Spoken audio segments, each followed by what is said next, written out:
3, wrestle you live by the jam. A last ride straight to hell, a tombstone, a body slam. Choke slam, hit you raw, this is wrestling with Savage. SmackDown.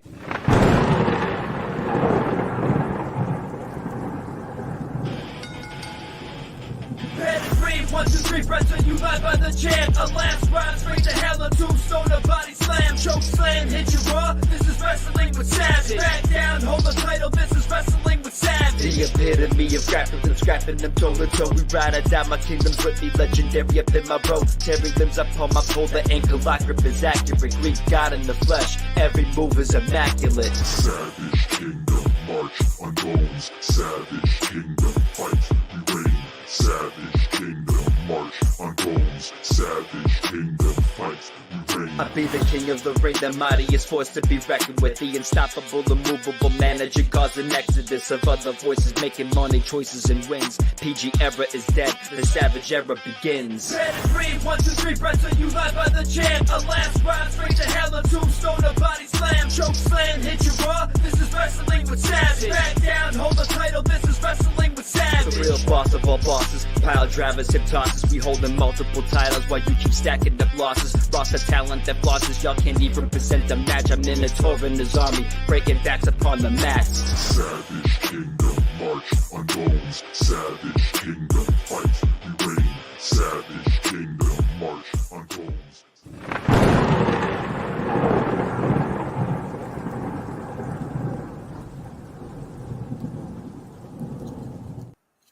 What's going on, everybody? Welcome to another episode of the Savage Storm Wrestling Super Show, the greatest wrestling podcast ever made, ever recorded, and you have the honor and the privilege of watching it here live with me, with Mr. DJ Storms. What's up, buddy? How you doing?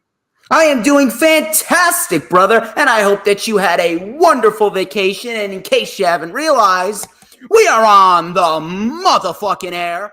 He is the incomparable Greek Savage. I am DJ motherfucking Storms, and this is the Savage Storm Wrestling Super Show, episode number 10. It's double fucking digits, baby. And trust me, we're going to get to triple digits and quadruple digits and quintuple digits. It's going to be absolutely fucking glorious for Savage and Storms in the near future. But we got a lot of shit to discuss. Yeah, and a lot of shit to go over. We got 16 people live from my Facebook right now. Shout out to you, all of you.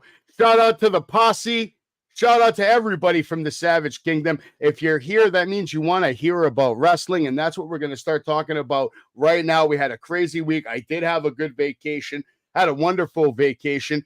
Obviously, I got to see, I don't know if you heard, but, I got to hang out with Hulk Hogan a little bit. Yeah, I saw that, man. And I'm not going to lie, the phone died by the time the whole show ended because I was recording like everything.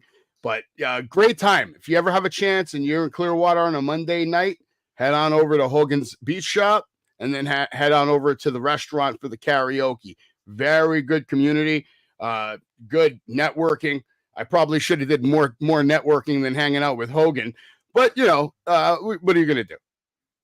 Hey, listen, you get a chance to hang out with the Hulkster, you hang out with the fucking Hulkster.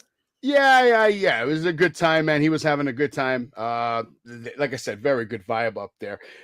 Also, while I was gone, a lot happened on wrestling, man. And where do you want to start today? Should we just start off right away with AEW Hot? I mean, you saw Rampage, you saw Collision. You're the one that watches it every single week. You love that. Yeah, I do. If you want to dive right into it, let's dive right into it. Rampage is pretty much more of the same, and it's quite frustrating, and I'm going to continue to say the same thing over and over again. It's way too many matches on the show, and they need to reinstitute the rankings, and I'm going to continue to say it until somebody gets the fucking memo. But we had the conglomeration.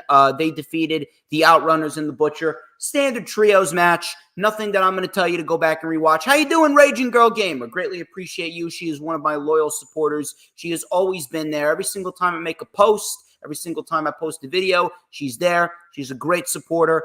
You guys are looking for a great supporter for your own brand. She is your girl. Amazing individual. Well, I'll take Back some to Rampage. support. Where's the subscription and the subscribe? Where's my like and share? Let's go, Raging Girl.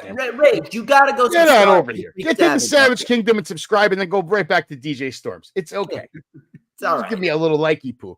But yes, that's awesome that you have a good following. We actually both have a good following, and it's going to continue to grow because let's be honest about it before we keep talking about Rampage, which in my opinion is a show that doesn't need to happen. But nonetheless, there'll be more wrestling in the future, not less. That's the problem. That to me, that's the biggest. There's going to be more wrestling, not less. Storms, they're going to start doing double whammy shows on all these shows. They're all going to be two-nighters. It's going to get wild. WWE has very big plans. Like, trust me, I had some conversations, and I can attest to you, the plans that the new regime for the WWE have are so massive. They're going to put their claws on anything, any time slot, anything that they think can make money, new kinds of there will be. Remember the original WWE network? Like the idea was 24 hours of WWE TV, and you used to get these great original programming, Legends House, all these different things that they kind of like. We Countdown. I was there. Yeah, I remember that. They don't really do a lot of that stuff anymore, but I see that exactly. Like I said, there's so much content coming, and there's going to be new wrestling shows too. They're going to bring back ECW. Get ready for it. I don't believe it, man. I believe I don't it. care if you don't believe it. You don't need to I'll believe it when I fucking see it. Just like you think Sasha Banks or Mercedes Useless is better than Charlotte Flair. Yeah, Charlotte sucks. Charlotte is coming back, by the way, November. Yeah, November. So I have a couple more months without her. Let me enjoy my inner peace. Because you know what's going to happen as soon as she comes back. She's the best. Of course, she's going to be inserted into the championship match because she's a selfish bitch. No, because she is a legacy. Because she's a selfish bitch that doesn't need to be in the title picture. Legacy. Unbelievable. How dare you talk about that woman? You can't even breathe the same air as her. Yeah, I can. It's called oxygen. No. You'll fucking breathe. Me, you, nobody's in her league. She is on her own planet. And not only that, the proof is in the pudding, and her pudding is much better than Mercedes Moné's.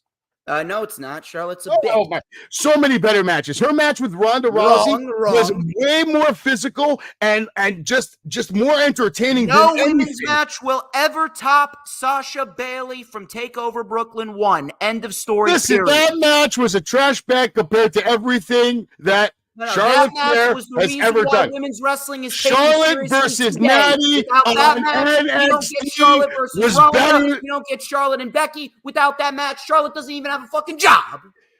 First of all, Charlotte Flair is the women's division. Let's just end it at that. She is the women's division. But go on, please. Tell us about Rampage. And Nyla Rose was in action versus Erica Lay. How was that? A simple squash match, Rampage. as you would expect. That meant nothing because there's no fucking rankings. How was Erica Lay? Did she take the powerbomb good? Of course she did. She took a powerbomb. She's apparently now the female manager of the Outsiders. So I don't mind that because the Outsiders are mildly entertaining. Or the Outrunners. Mick, I don't know why you're laughing. This guy, he thinks Sasha loser status over here is good. And I don't care where she trained or who she knows. I don't care. Listen, she is overrated.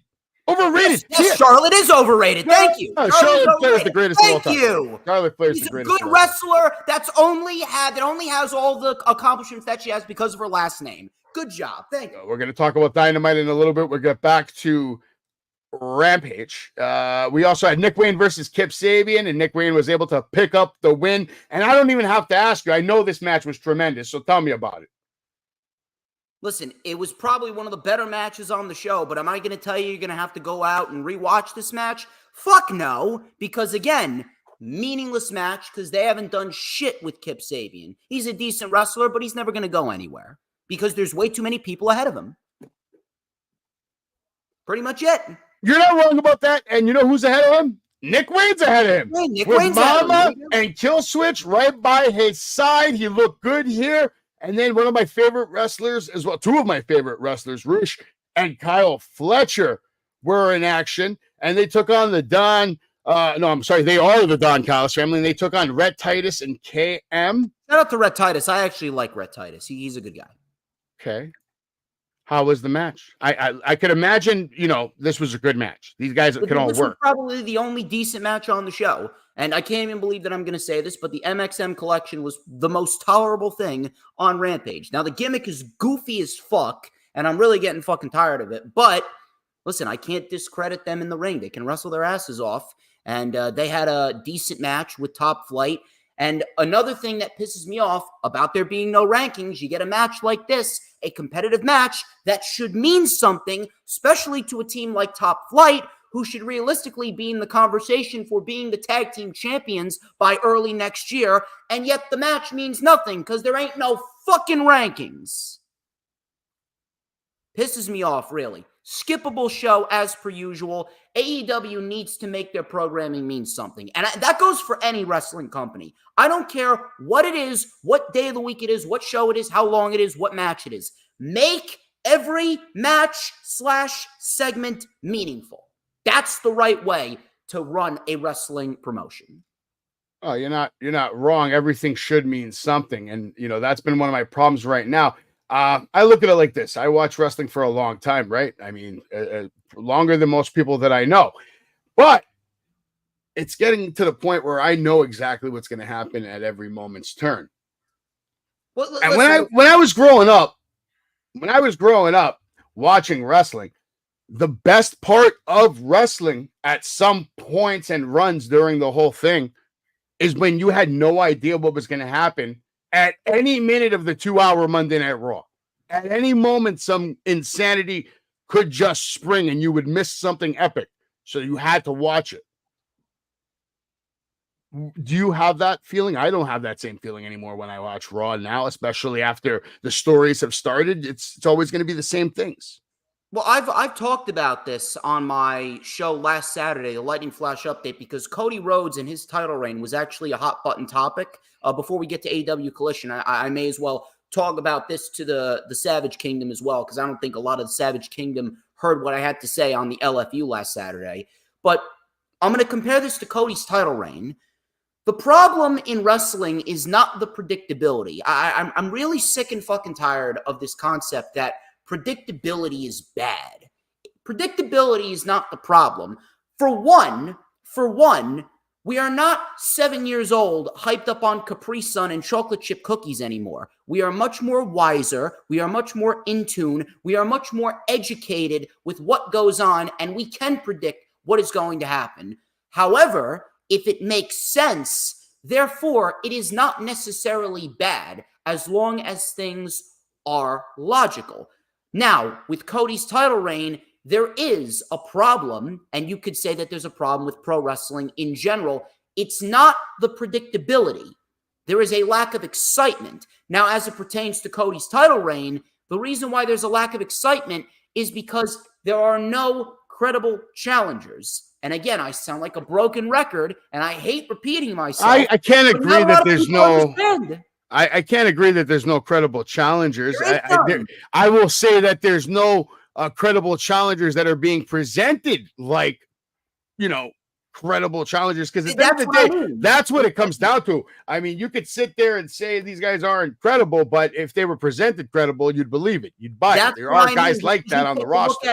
You take a look at who Cody was fighting throughout his title reign. AJ Styles. Love AJ Styles. The matches he had with Styles were very good. But Styles has been a glorified jobber for the last 2.5 years, ever since he jobbed out to Omos. Now we're supposed to take him seriously against Cody? Logan Paul is great, but he's a part-timer, and he was the U.S. champion at the time. You're not going to have Cody beat a part-timer in Roman just to drop it to another part-timer in Logan Paul, so we knew Cody was going to win. They at least tried with Solo, but Solo wasn't ready for that spot. Now, the match was serviceable at SummerSlam, but we all knew that Roman was coming back to fuck over Solo. Now we got Kevin Owens. Just because Kevin Owens helped Cody fend off the bloodline, now we're supposed to take him seriously in a world title match? That's what I mean. And again, I sound like a broken record, but rankings help. Wins and losses should matter. And that goes for everyone running a wrestling promotion. Build it up like a sport. That's how you make challengers mean something for your champions. You're not wrong, but I think we're long away before we see like a grand reset on how things are done. It doesn't matter who the champions are when they do it. They just need a raw way of producing shows. We need to see way more random matches that, there are matchups we've never seen. Start giving them to us on Monday Night Raw. Stop with the same matches over and over again and get different people on TV and give people opportunities to say something, to tell a story, to do something. Whether they shit the bed or not, if they shit the bed, you know that they're out of there, right? If they're bad, they're bad. They're done. They're not going to be on the main roster. They're going to go to NXT or they're done. And make wins and losses matter. Well, you love that shit, but, I don't really care about that. That's the way to run a wrestling promotion. Because, listen, from 2019 to 2022, AEW had it right. They had it right, and then they got rid of the rankings, and now they're more disorganized. Listen, at the end of the day, they've made it right, then they made it wrong, and they stopped doing it. They started doing it. So them too, they didn't do it right from the jump either. No, they did, because from 2019 No, they stopped it. They didn't even update the website for like 6 months. Come on, stop. They got rid of it in late 2022, and shit is now disorganized. Exactly. It got rid of it because it wasn't working. It was random. No, it was working. How is it working when guys that were 1-26 are getting title shots? Go back and look at Explain that shit to me. How are people that suck? How are people that are losers and have bad records? How I'm trying not to curse because I know YouTube wants to mess your algorithm when you curse too much, but eventually I'm gonna be like, fuck that shit. But listen, what the fuck, man? Come on. It's bullshit. Darby Allin won 9 out of his last 10 matches in order to get a TNT title shot against Cody Rhodes. And speaking of Darby, we may as well talk about him right now. Yeah, there's some breaking news right there. They say he's going to be considered for AEW World Title run. Yeah, maybe. They love him. Listen, fans love him, man. And of course, Joey, this is fucking live. And all of you watching on Facebook, if you have a question, see, there's like 19 of you in there right now. There was like 30, 40 at one point. We'll get you back. Share this with your friends. Like, subscribe. I'm glad that you're watching on Facebook. That means a lot to me. Want to make me happy? I bet none of you even know that I have a YouTube page that has incredible highlights and clips. I have videos with, I don't know if you've ever heard of this guy, The Rock, Jacob Fatu, Swerve Strickland. I got good shit, good content on my channel. Go over there, subscribe to me, subscribe to DJ Storms. He's on my page right at the bottom over there. And his link, my link, I think they're all in the video description too. So, go subscribe. Watch us on YouTube. Savage, I actually got a question for you regarding Darby Allin being considered for a world title run. We all know it should happen. The question is, when? Does it happen at Grand Slam, depending on who wins, or is it going to happen at a later date? And if so, please elaborate. It depends on how you want to book it. Do you want to book it so Darby Allin just has to really battle for it? He fights for it at least once, loses, has to fight for it again? Or do you want to make him that champion that, when he gets his shot, he's just taking that shit? That's how I would book him. I'm going with the latter. I have a plan. I book him as the guy that when he gets the shot, he's not missing the shot. He's taking the opportunity. He's going to be world champion. So that means not anytime soon. Probably not till after WrestleMania. And I hate to use WrestleMania to timeline AEW storytelling, but that's just the way they do things. I'm going to throw it out there. I think that he's going to win the world title at All in Texas next year. That's a good call. I like that. Globe Life Field. And you know what? I think he's going to do it off of Hangman Adam Page. Yes, I would not mind if Hangman Page beats Swerve for the championship. I see it coming. I don't want to see it coming, but just like I told you, sometimes when I see production, like a certain way that they're telling the story, like the actual storytelling, and what they're doing with Hangman right now and presenting him and building him, they're building him as a guy on a mission, and he's going to accomplish that mission one way or another. Doesn't matter how long it takes or what he has to do. The Casino Gauntlet match. He will win the Casino Gauntlet match. Probably. I wouldn't be surprised. See him taking the title. I see him taking the title in Swerve's hometown of Tacoma. They're going to make him the biggest heel on the planet. All right, see, Elliot's going to be at All In. That's awesome. Make sure you go have a good time. Take some videos over there. Stone Cold Steve Austin is still not a wrestler, and yeah, you don't know that I have a YouTube page. Well, there you go. Now you do. So please subscribe to DJ Storms and Wrestling with Savage. We'd be glad to welcome you to the posse, to the kingdom over here. I think Darby will eventually be a world champion. I wouldn't be surprised. He's also not giving up his plans to climb Mount Everest either. So Darby doing some big things, apparently. He's absolutely nuts. And you know what? I hope he succeeds in climbing Mount Everest. But we already went through Rampage. We didn't go through Rampage because you didn't tell me what you thought about Saraya. She came out, right? And she had a little shtick. I didn't mind the promo between Saraya and Toni Storm, and we ended up getting a decent match on Dynamite, which we'll talk about. Did Mariah May make a little pop out too? Yeah, of course she did, because she's Mariah fucking May. That's right. So Collision, we had Britt Baker. She defeated Harley Cameron. No surprise there. Anything to say on that match? You want to just really keep it just moving? An enhancement match. You could definitely tell it was just there to give Britt Baker another win because you have to make Baker look somewhat strong going into the match with Monet. But we all know where this is headed towards. Monet is retaining, and we will see the return of Jamie Hayter, and we will see Jamie and Britt reunite to face Camille and Mercedes, possibly at All Out in Chicago 2 weeks later. Okay. And then we had another matchup where it was Undisputed Kingdom versus Dustin Rhodes, Sammy Guevara. Obviously, Dusty and Sammy picked up the win there. Probably looking great doing so. I'm happy with the tag team combination. I love how it's like a young and an old seasoned wrestler. Good combination. Good. I think they could get over if given the opportunity as a tag team. I don't know if they're going to let that. It was a fun match. But how long do you think they're going to let them? They're not going to let them become AEW tag team champions. No, obviously not. But here's the one problem that I have with this, and obviously this is my brain working the way that it does.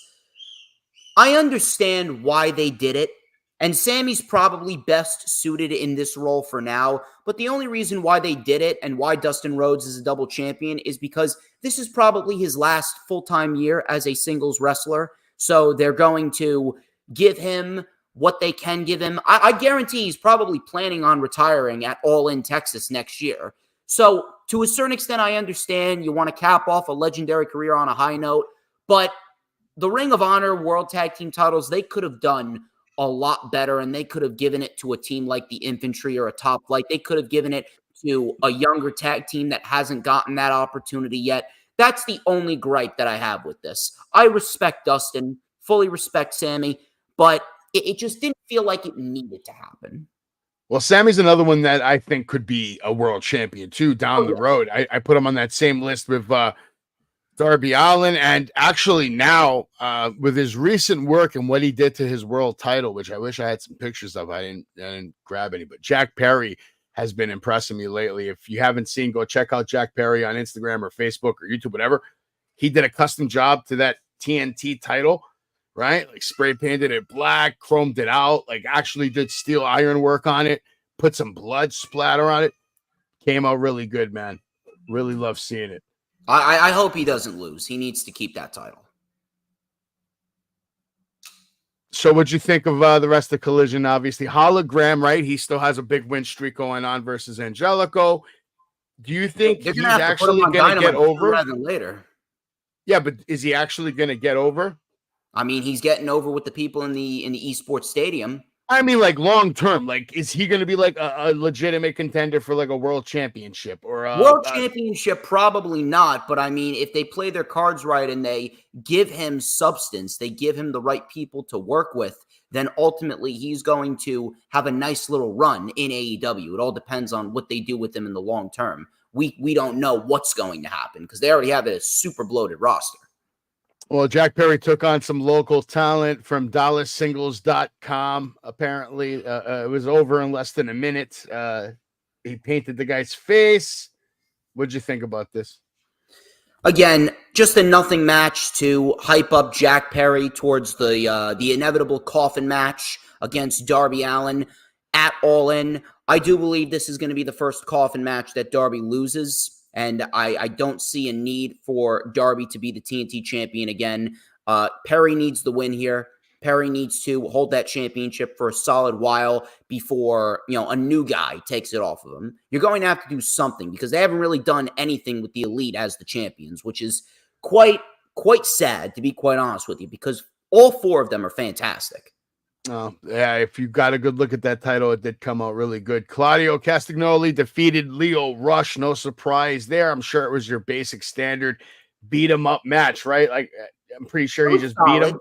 It was solid. Obviously, this was done as nothing more than a means to get Claudio some momentum for that inevitable match with Okada, which, by the way, when we talk about it, I'm going to throw it out there. This is not the last time you will see those two fight.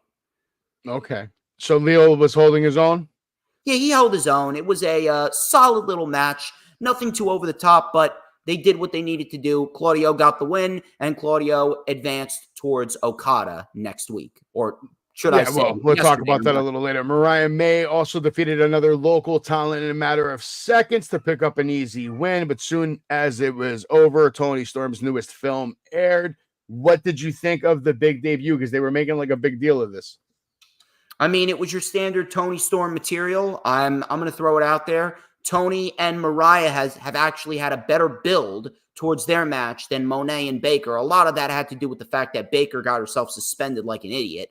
But regardless, Mariah May and Toni Storm, they could have done a little bit more. I'm going to throw it out there because obviously you know how fair I am. They could do a little bit more, but the buildup has been better than Monet and Baker. I'm still going with Mariah May to win the championship. It's that time. You want to make a new star, that's how you make a new star.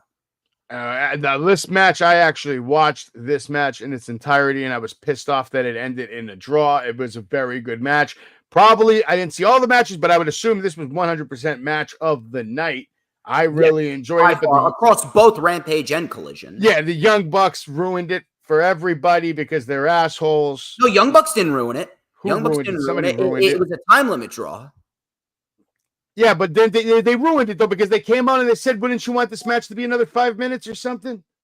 No, that was on Dynamite. Oh, my God. Yeah, I'm losing it. Yeah, the Young Bucks are...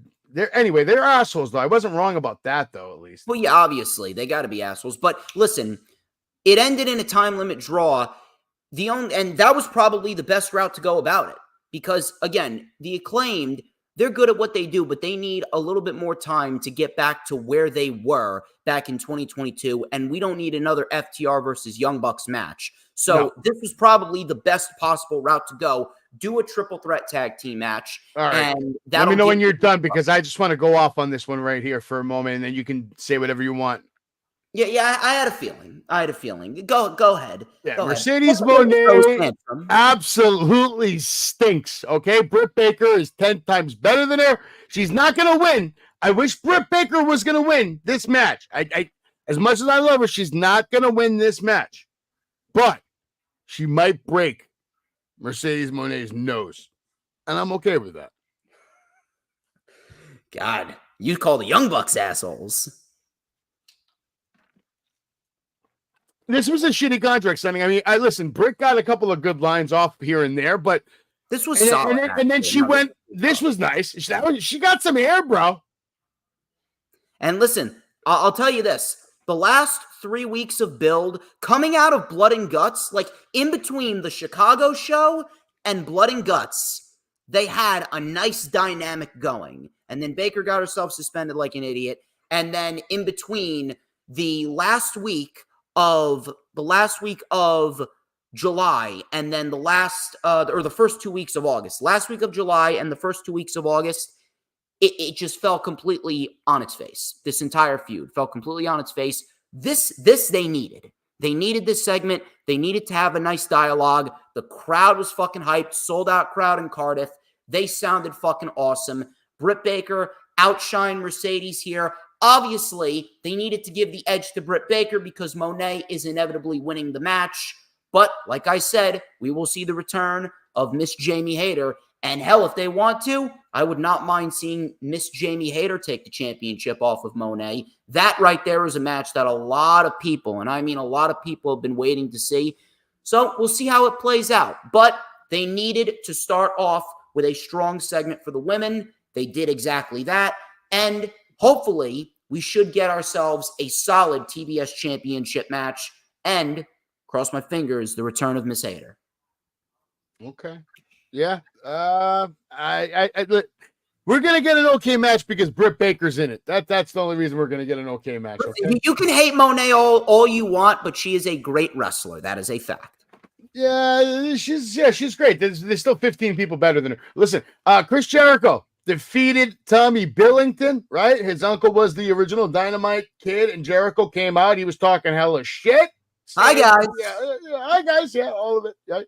Kid looks good, actually. He can actually wrestle. He's got good movement, but he needs to work on his intelligence because he's just walking out there around Big Bill and the Outlaw, and he's walking around out there like he gonna do something, with these guys just standing there. And I this think was that probably Jericho's best match in months, though. That Jericho said on his on the Twitter or something like that he's got abs, he can do moonsaults. Who am I gonna retire for? For you? Fuck you! Get out of here. He's not retiring for anybody. Clear as day. Clear as day. Although we need to get rid of this learning tree shit. How about that tombstone? Hey, Tommy Billington, 23 years old. He's got a bright future, and I certainly hope that we see Tommy Billington blossom over the next couple years. Listen, this show is not brought to you by Coca-Cola, but one day it should. It should, because I love Coca-Cola. Nobody will sell Coca-Cola better than me. I'll drink this whole thing right now. Hey, listen, have you seen the fucking ads that I've been doing for Battle in the Borough? I've been going around. Battle in the Borough? You said Battle in the... What's Battle in the Borough? Is that show? Is that show? 2 fucking months. Is that show you're trying really hard to like promote and like you're going to like you're going to dentist's office? Dentists, with regular shop owners. And of course, with laundromats, I'm telling you. The guy's going to fucking laundromats. He's serious about this shit. Of course I am. Just wait until you see the fucking ads that I'm going to be posting. But we got a solid card being built for Battle in the Borough. Alex Ryman and Bulldog Pittman, these two are no strangers to one another. And Alex Ryman's on a tremendous run right now. We're going to see if he can continue that by beating Bulldog Pittman. We're going to see if the Revolver can successfully call a shot. I don't know who you got in this match, but I'd like to hear. I'm going to go with I don't give a fuck, because my wrestler is I'm working on it, and that's who I'm focused on. I don't care about anybody else on the card. They're irrelevant to my existence right now unless they're helping me make money, which none of them are. I'll say this. To Bulldog Pittman, I see some potential in you, sir. I don't know. If you wanna make some real good decisions in your life, I will grant you access to the Savage Kingdom, Bulldog Pittman. Interesting, rather interesting. What else you got? I know I announced more than just this match. That's right. These guys were on the show last time, right? Yeah, El Oso Blanco and Mateo Marcelos, 2 friends, 2 proud fathers. And by the way, we actually had a countdown show for Battle in the Borough last Thursday with John Blaine. We had Tiffany Avatar on the show. We had Tiffany Grady on the show. We had Bulldog Pittman on the show. And we had the Audacity on the show. Very fun time. The ladies got into it a little bit. So, we'll talk about that match a little bit later. But I do have some news regarding the first 2 matches that we talked about. El Oso Blanco and Mateo Marcelos and Ryman and Pittman.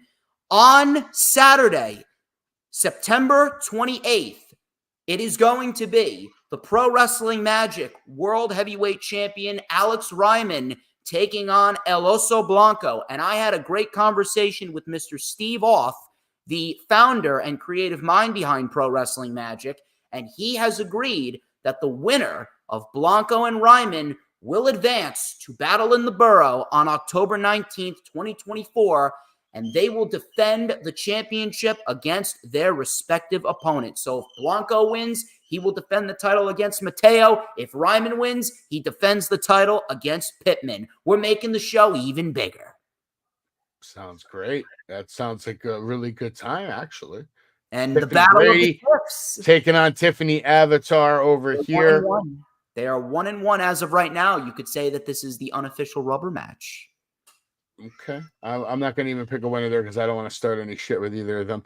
But now the Audacity, I'm going to go with the Audacity because these guys I've seen them in action and they're no joke.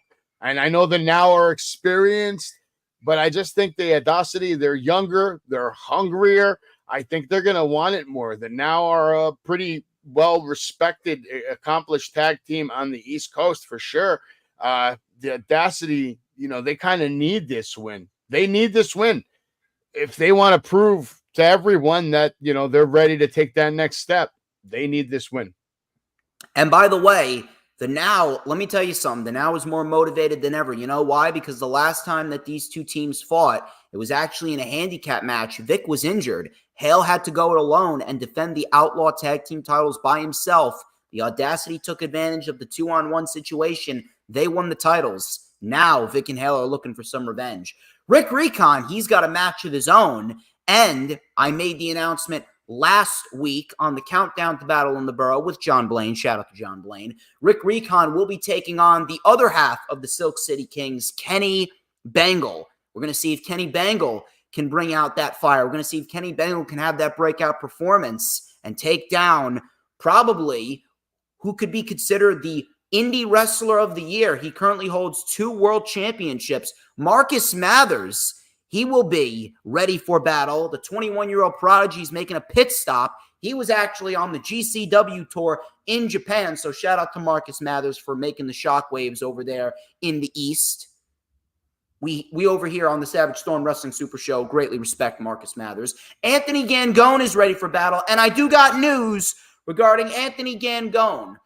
Today, I had a great conversation with Billy Fetsky, the promoter of Titan Championship Wrestling, and he has so graciously agreed if Gangone can remain the TCW American Champion, then he will bring that title to defend it at Battle in the Borough.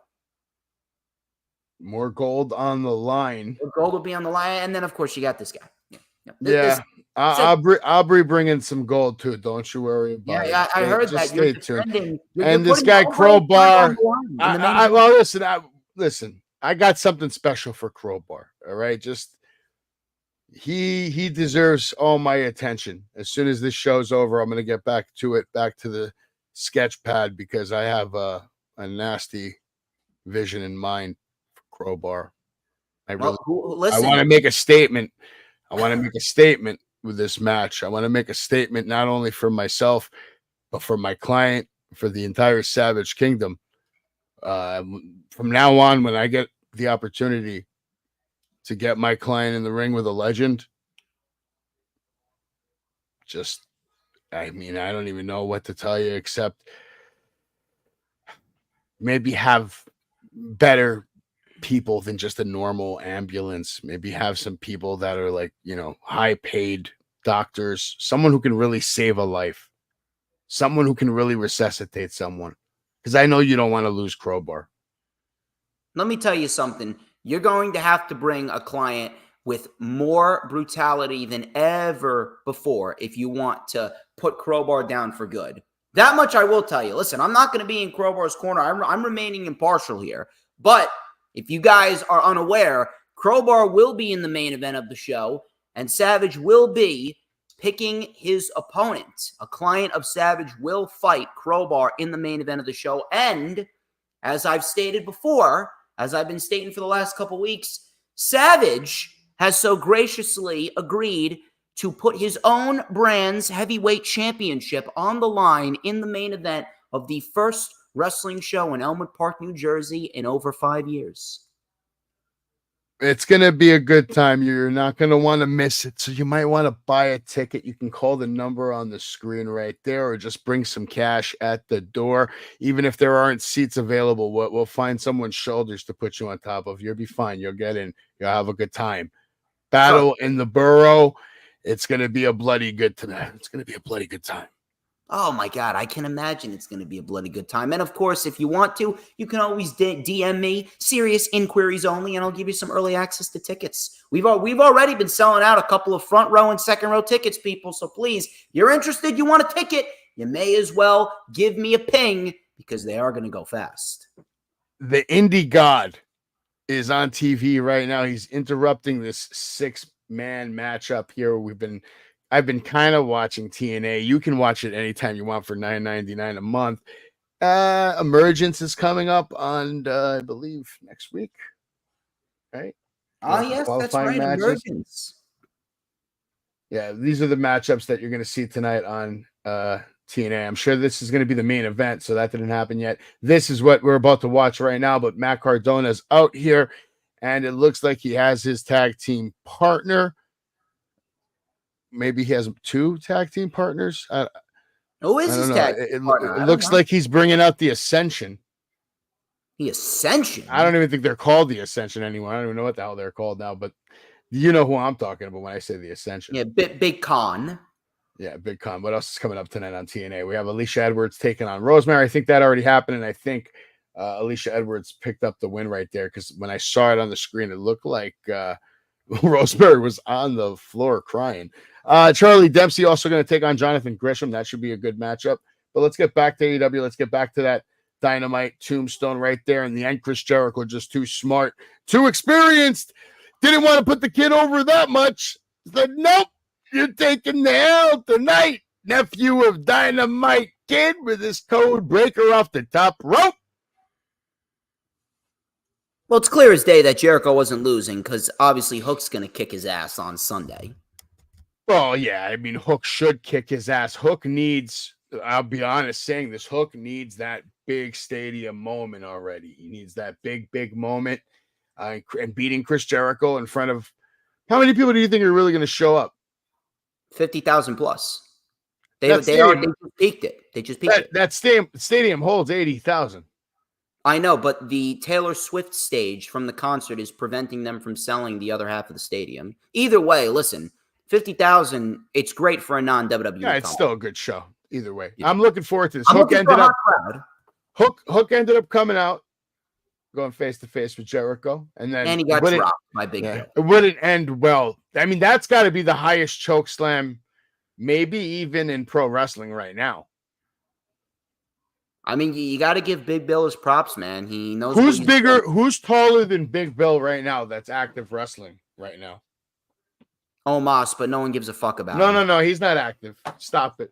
That guy's like that whole talk. The only thing you've seen, all right, yeah, okay. He just won the fucking AAA World Tag Team titles with Jinder fucking Mahal. Yeah, well, the Jinder Mahal will do that for you. What a disgrace. Shut your mouth about the Maharaja. He fucking sucks. Balls. He's one of the greatest WWE champions of all time. One of the worst WWE champions. He's one of the best WWE champions of all time. He was actually like a stamp out of the 80s come to life, like the Iron Sheik. And guess what? The 80s don't fly in 2024. Yes, his title reign sucked dick. What? Look what they just did with Roman Reigns. What are you talking about? What? Look what they're doing with Cody Rhodes. It's the same thing. No, it's not. Cody can actually do more than a fucking hammerlock, a super kick, and a fucking Cobra Clutch slam. Who are you talking about? I'm talking about Jinder Mahal and his terrible in-ring ability. Jinder Mahal is a boss, bro. On the mic and in the ring. He's a fucking joke. He's a dickwad. Nah. You're hating on Jinder for no reason. No, I'm hating on Jinder for every right reason.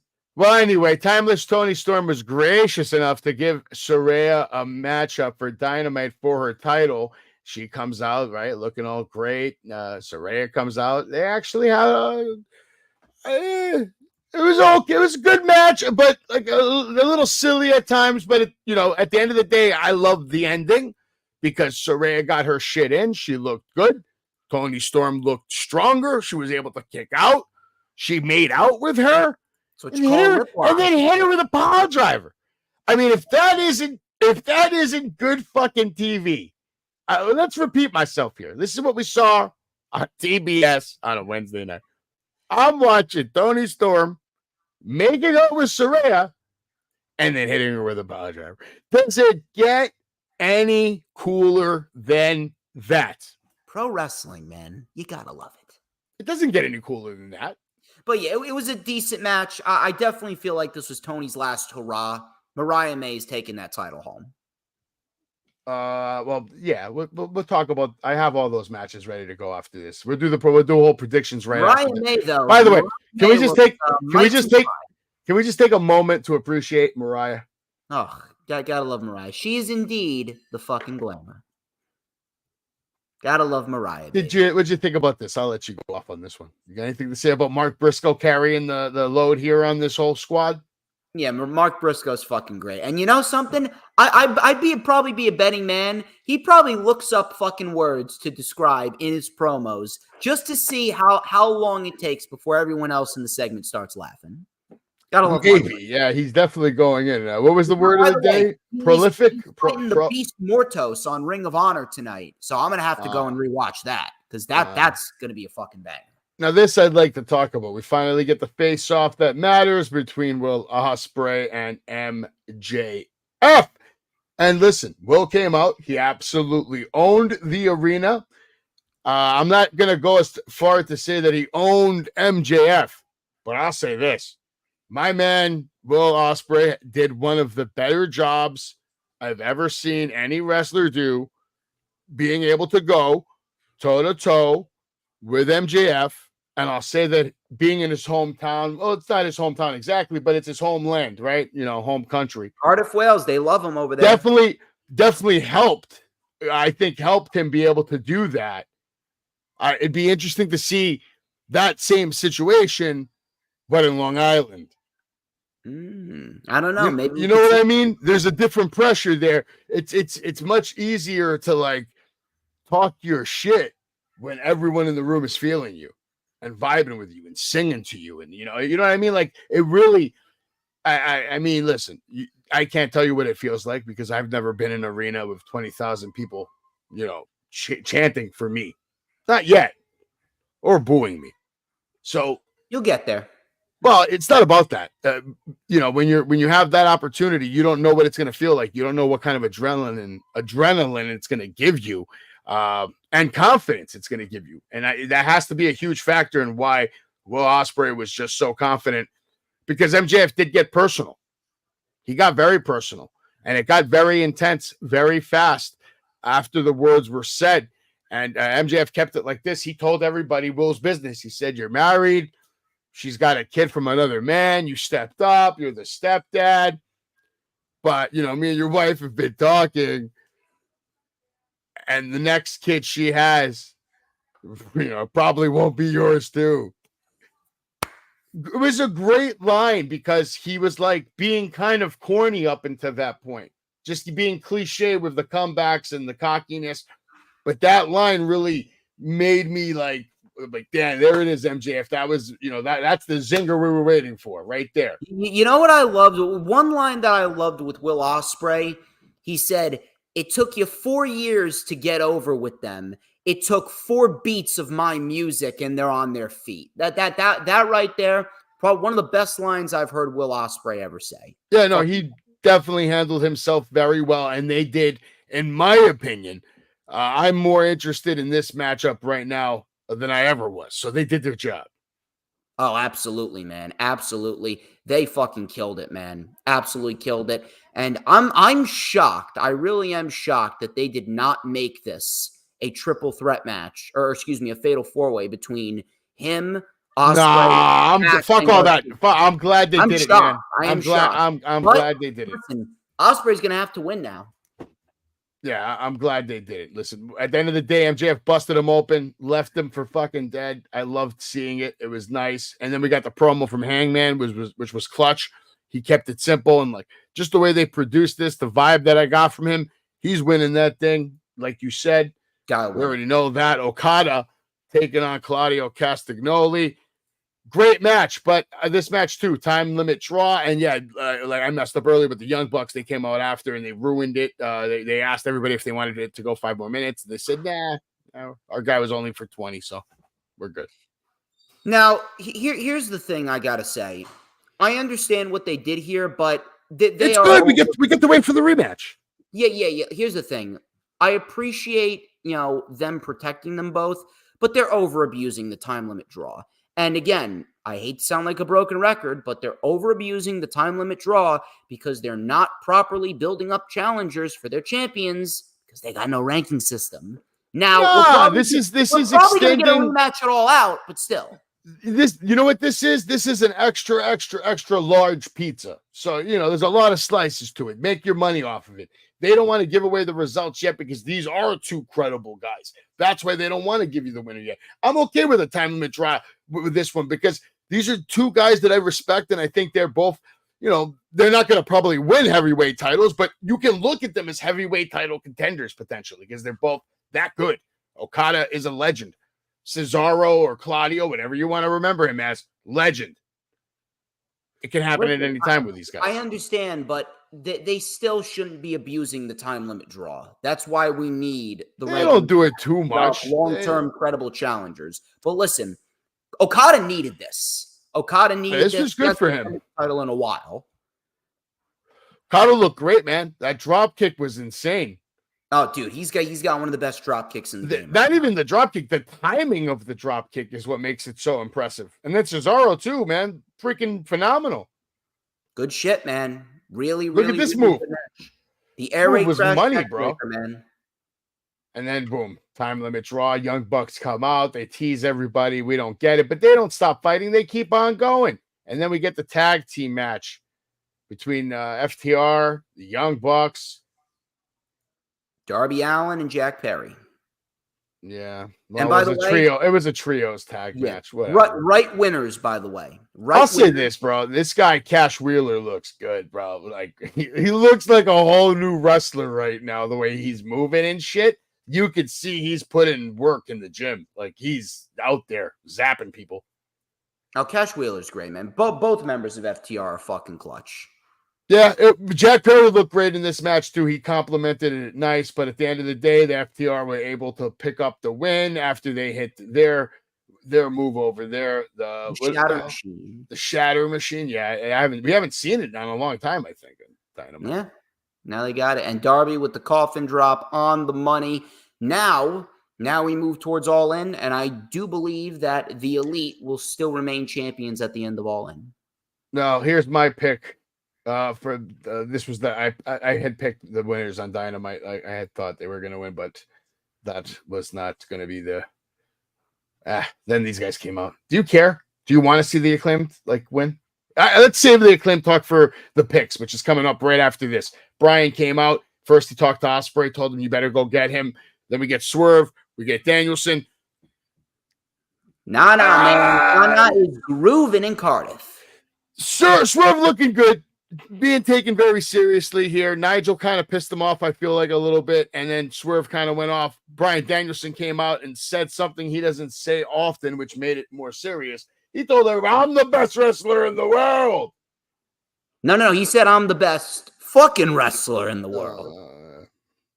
Come on. You got to say the whole thing, baby. All right, we'll talk about that match. But yes, the United States of America is only Long Island, people. Okay? And New York. That's the United States. I love it. I love that. Happy birthday. Happy birthday. Saray and Danhausen, happy birthday. Shop. Wendy is back. AEW. If you want to support AEW, go to shopaew.com. You can pick up new shirts. You can pick up a shirt for the person that's better than Mercedes Moné, Britt Baker. You can also pick up Sammy's new shirt. You can pick up Swerve's new shirt. Or you can pick up the best shirt on the market right now, which is Mariah May's shirt. That shirt is fire. Or maybe a tank top because you still got a week or two of summer left. But I wouldn't even order that because by the time you get it, it's going to be like fall and shit. So, yeah, I don't know. These posters that they did for All In London, which we're going to talk about right now. Phenomenal job with a lot of these posters. I really like this Will Ospreay one. Very cool. They did a very good job hyping this whole thing up. Repping London, repping AEW all over Europe, trying to really build it up and pack that place out with 50,000 plus people, like you said. You excited about All In? I'm looking forward to it, man. I'm gonna. Would you ever go to an All In? Yeah, man. I do hope that they come up here at some point. Go to London. Would you ever travel to London for a show? I would want to, but if I am going to go to an All In, I don't know. Maybe I'll go to Texas next year. This is cool that they're doing this. They need to do stuff like this more often in New York. They don't really do these celebrations. They should do that more. When they're at Barclays or when they're at UBS Arena, they could easily do something. Here's my picks for the matches we're going to see it All In. I believe Swerve Strickland will still be your AEW World Heavyweight Champion. Who you got? I got Swerve as well, man. I don't know. I just feel like since Brian's contract is up and he is he could be looking to just be a family man now. I think this is going to be his swan song, and it's probably the best way to go out. And of course, Tony Storm taking on Mariah May. I am going with Mariah May to win this match and win this match like in gruesome fashion. Likewise, man, it's time for a new star to be made, and it is all about Mariah. Mercedes Moné will retain her title, unfortunately, and Britt Baker hopefully leaves Mercedes with something to remember from London. Monet absolutely gets the win here. I would not mind seeing this match kick off the show if they want to. Would not mind seeing this match kick off the show at all. Yeah, that wouldn't be bad. Get her out of the building as soon as possible. Everybody will be feeling better. No, you asshole. I'm talking about getting a big pop with both women, putting on a great match, and then a big pop with Jamie Hayter returning. Maybe. Jack Perry versus Darby Allin. I'm picking Jack Perry. I think he's got too much momentum right now to lose that title. Although that dark title that's up there now on the screen would look pretty cool on Darby Allin. Probably, but I got Jack Perry winning that. Hands down. Jack Perry, he needs a big win, especially at All In. Yeah. I mean, I agree with you. I don't see that changing hands. MJF will retain his United States Championship. I don't know, man. I got Ospreay here. No. They want to piss people off on this match, and this is their only chance to really piss people off. No other match will piss people off more than MJF walking out of there with a win. They got to leave them salty, so this way when Swerve retains, that place can lose their minds because they need something to recover from what happened to their boy Will. It's not going to happen, man. It's not going to happen. It's going to be Ospreay. You know why? Because people are going to be very, very, very sad when Bryan has to retire. Nah. He'll be all right. He already retired once. It's not really a big deal anymore. No, it is a pretty big deal because now he gets to end it on his own terms. Listen, he's going to end it with a kick to the head from Swerve Strickland. Okay? He's going to end it with a Swerve stomp. I wouldn't be surprised, but let's see what happens. I mean, if Ospreay wins, it wouldn't shock me, but I'm calling MJF. I'm going to go ahead and say Statlander and Hathaway are going to win this one. Nah, I'm going with Willow and Tomohiro Ishii, and then maybe we'll probably get like a street fight in Chicago because whoever wins here gets to pick the stipulation for the match in Chicago. I think Statlander needs this win to assert dominance in her division. We'll see. Maybe I'm wrong. Young Bucks are going to retain. Yeah, because I think that they're going to redo what they did with the Acclaimed, and I think we're going to see the Acclaimed take the title off of the Young Bucks at All Out. That's how I see it. Hook is going to also beat Chris Jericho. He needs that big moment. His father would come out, hug him. He gets back his father's original title, and then maybe he can just gift it back to his father and be like, I don't need this, Dad. This is yours. Probably, yeah. They're going to have to do away with the FTW championship at some point. They need to get it out of there. Grand Slam's also coming up Wednesday, September 25th. Tickets are available, I believe, now. Here's a look at your current champions from AEW. We'll see if the landscape changes. Oh, we also got the London ladder match. You forgot about that one? No, they didn't have a screenshot of them. We already said who's winning the ladder match. I got the Patriarchy. Oh, yeah, it's the Patriarchy, House of Black, and who else? The Bang Bang Gang, and then whoever wins between Pac and the Blackpool Combat Club, and they're taking on Top Flight and Action Andretti on Collision. Whoever wins is the fourth team. This is nonsense. Pac should be in that MJF match at least. I know he's getting the shot at the winner of MJF and Will Ospreay All Out. Yeah. Tony Khan also has a podcast now. If you want to head on over and give him a listen, it's called Wrestling. Is that a real thing now? It's a real thing. Yeah, it's a real thing. When did that become a thing? I don't know. We can get back to the breaking news for AEW. Did you know that MJF claims that he won the bidding war of 2024 because he's now rich? Of course he fucking did. I mean, how didn't he? Are you concerned about Bobby Lashley being too big for success in AEW? No. It all depends on what is his definition of success. Because here's the problem with his definition of success has to be world champion. Come on now. No, not necessarily. I mean, you could be world champion, you could be TNT champion, you could be continental champion. Bobby Lashley don't give a fuck about no TNT championship, and that's what I would say if I was representing Bobby Lashley. Bobby Lashley, give me a call. Well, then you're ultimately going to put yourself in a very tough position there. Here's the thing. He's Bobby Lashley. I know, but it's not like he needs to be the world champion. That's the thing. He's better than everybody. No, he's not. Oh, he's not better than Ospreay. He's not better he's believable. He's better than Darby. He's like Brock Lesnar. You know he can get up in the ring and beat up anybody there. He's believable. Yeah, but you're not going to push Bobby Lashley over all the other young guys on that. Why not? I would. Fuck it. No. That ain't good business. I'm sorry. It's great business. He comes in. He has his run and then he goes away. World champion. He either needs to go to New Japan or TNA. Oh, man, no way. Why not? Let him even come in and beat up Swerve Strickland in like 6 months. 6 months. He's the one that takes the title off Swerve. That would be horrible. Why? It'd be horrible. It wouldn't be. He's Bobby Lashley. Who gives a fuck? God damn it. All right, how about Vikingo? He's supposed to be coming back soon. He got injured nasty, right?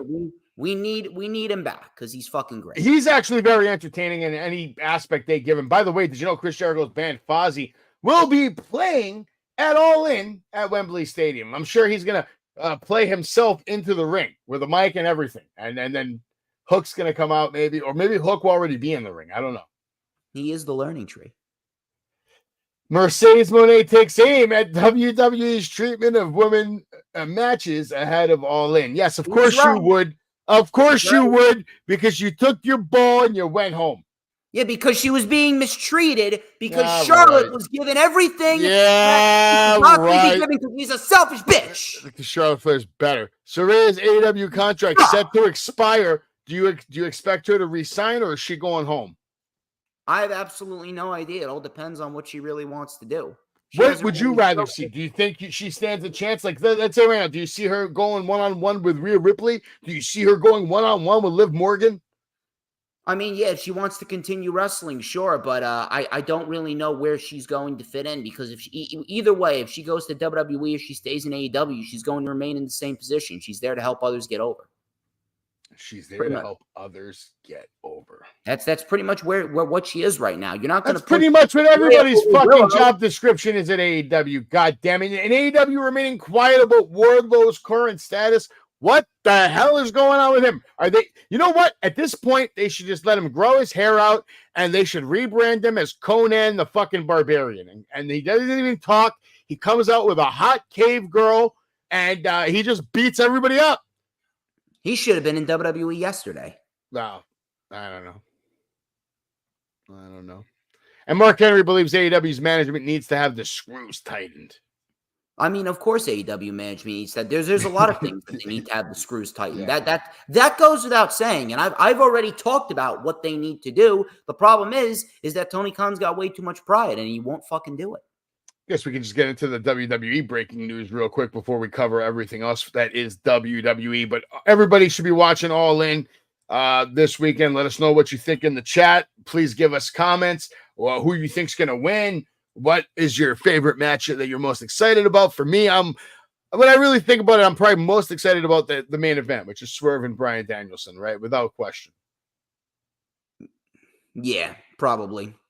All right. Undertaker jokes with Triple H about cutting WWE back to 2 hours with Netflix. And honestly, I don't mind that. I would be excited if they went back to the Attitude format, Warzone, and then, the Attitude. What was it back then? No, it was Warzone, and then Raw is War. It would be like two different shows kind of thing. Yeah, I'm definitely down with that. I think we definitely need to cut Raw back to 2 hours. That would definitely help, unless they really want to make the 3-hour Raw format feel more important than it is. They stop giving us the same matches and we start getting fresh faces on the show. They could, but cutting Raw back to 2 hours would definitely do them good. I would be happy with a 2-hour Raw.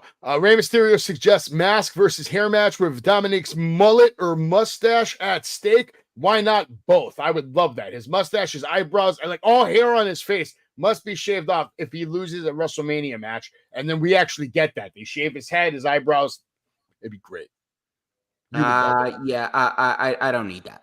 I don't need that. I don't need another Ray versus Dominic match. We've seen enough. Okay. Yeah, well, if the mullet's coming off, though, you kind of got to get excited about it. Not really, because the mullet makes Dominic more hated. But the mullet can grow. The mullet can grow back, but that moment of embarrassment that his father can give him and get that revenge, long-term storytelling. And he already beat his son twice. No, but embarrass him again. He doesn't need revenge. He beat him twice. Ronda Rousey. His ass with his belt at WrestleMania in front of 80,000 people. Ronda Rousey thinks she's coming back to professional wrestling. What do you have to say about that? If she knows how to wrestle, I mean, I guess.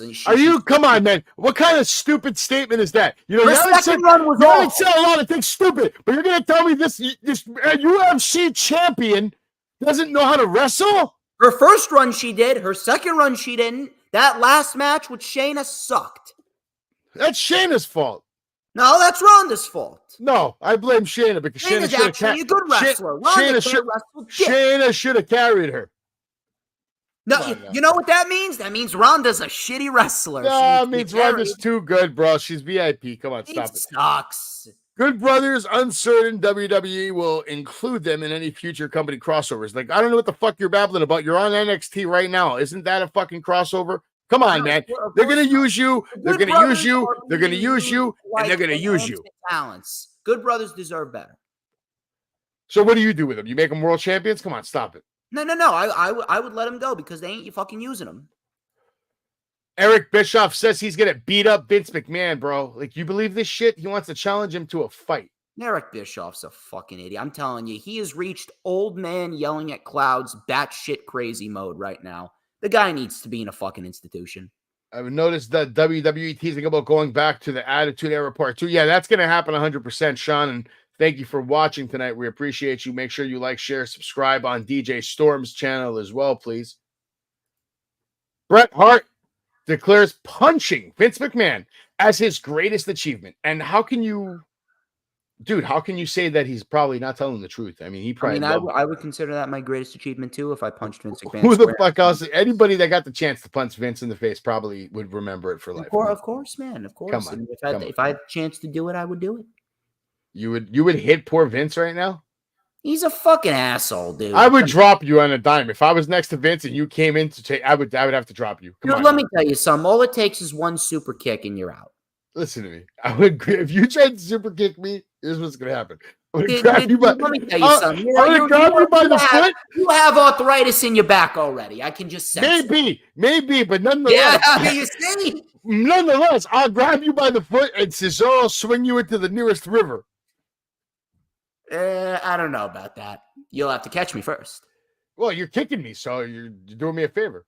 Yeah, Paul Heyman says CM Punk is back where he belongs. Obviously, listen, what if they don't even give us Bloodline versus Bloodline in Survivor Series, and instead we get like the new Bloodline versus like Roman Super Team, which ends up being like him, Cody, CM Punk, and Brock Lesnar.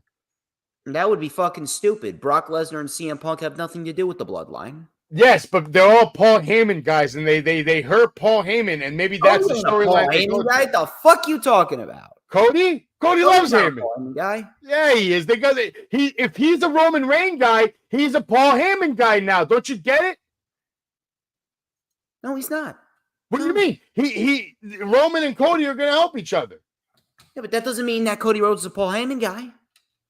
Was he ever managed by Heyman in his career? No. Can't you see the story formulating? I'm telling you. It doesn't make sense. Can't you see that it does?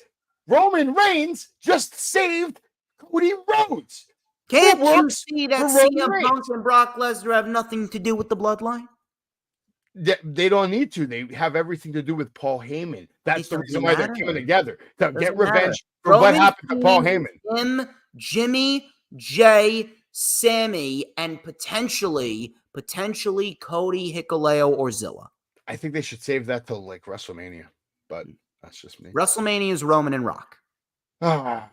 Bryan Danielson reveals neck surgery will be his top priority after wrestling career. And this is why I know for a fact Swerve Strickland's winning, because this guy needs neck surgery. He needs it now. He's going to go get it right after this match. It just makes sense. Makes sense. Matt Cardona eyes involvement in WWE and TNA crossover, and I can see this literally happening in 2025 when they move to Netflix easily. I can definitely see it happening as well. I mean, I think Matt Cardona is long. He's got a huge following, and a lot of people would start watching Raw again if he was on there. Charlotte Flair's expected in-ring return.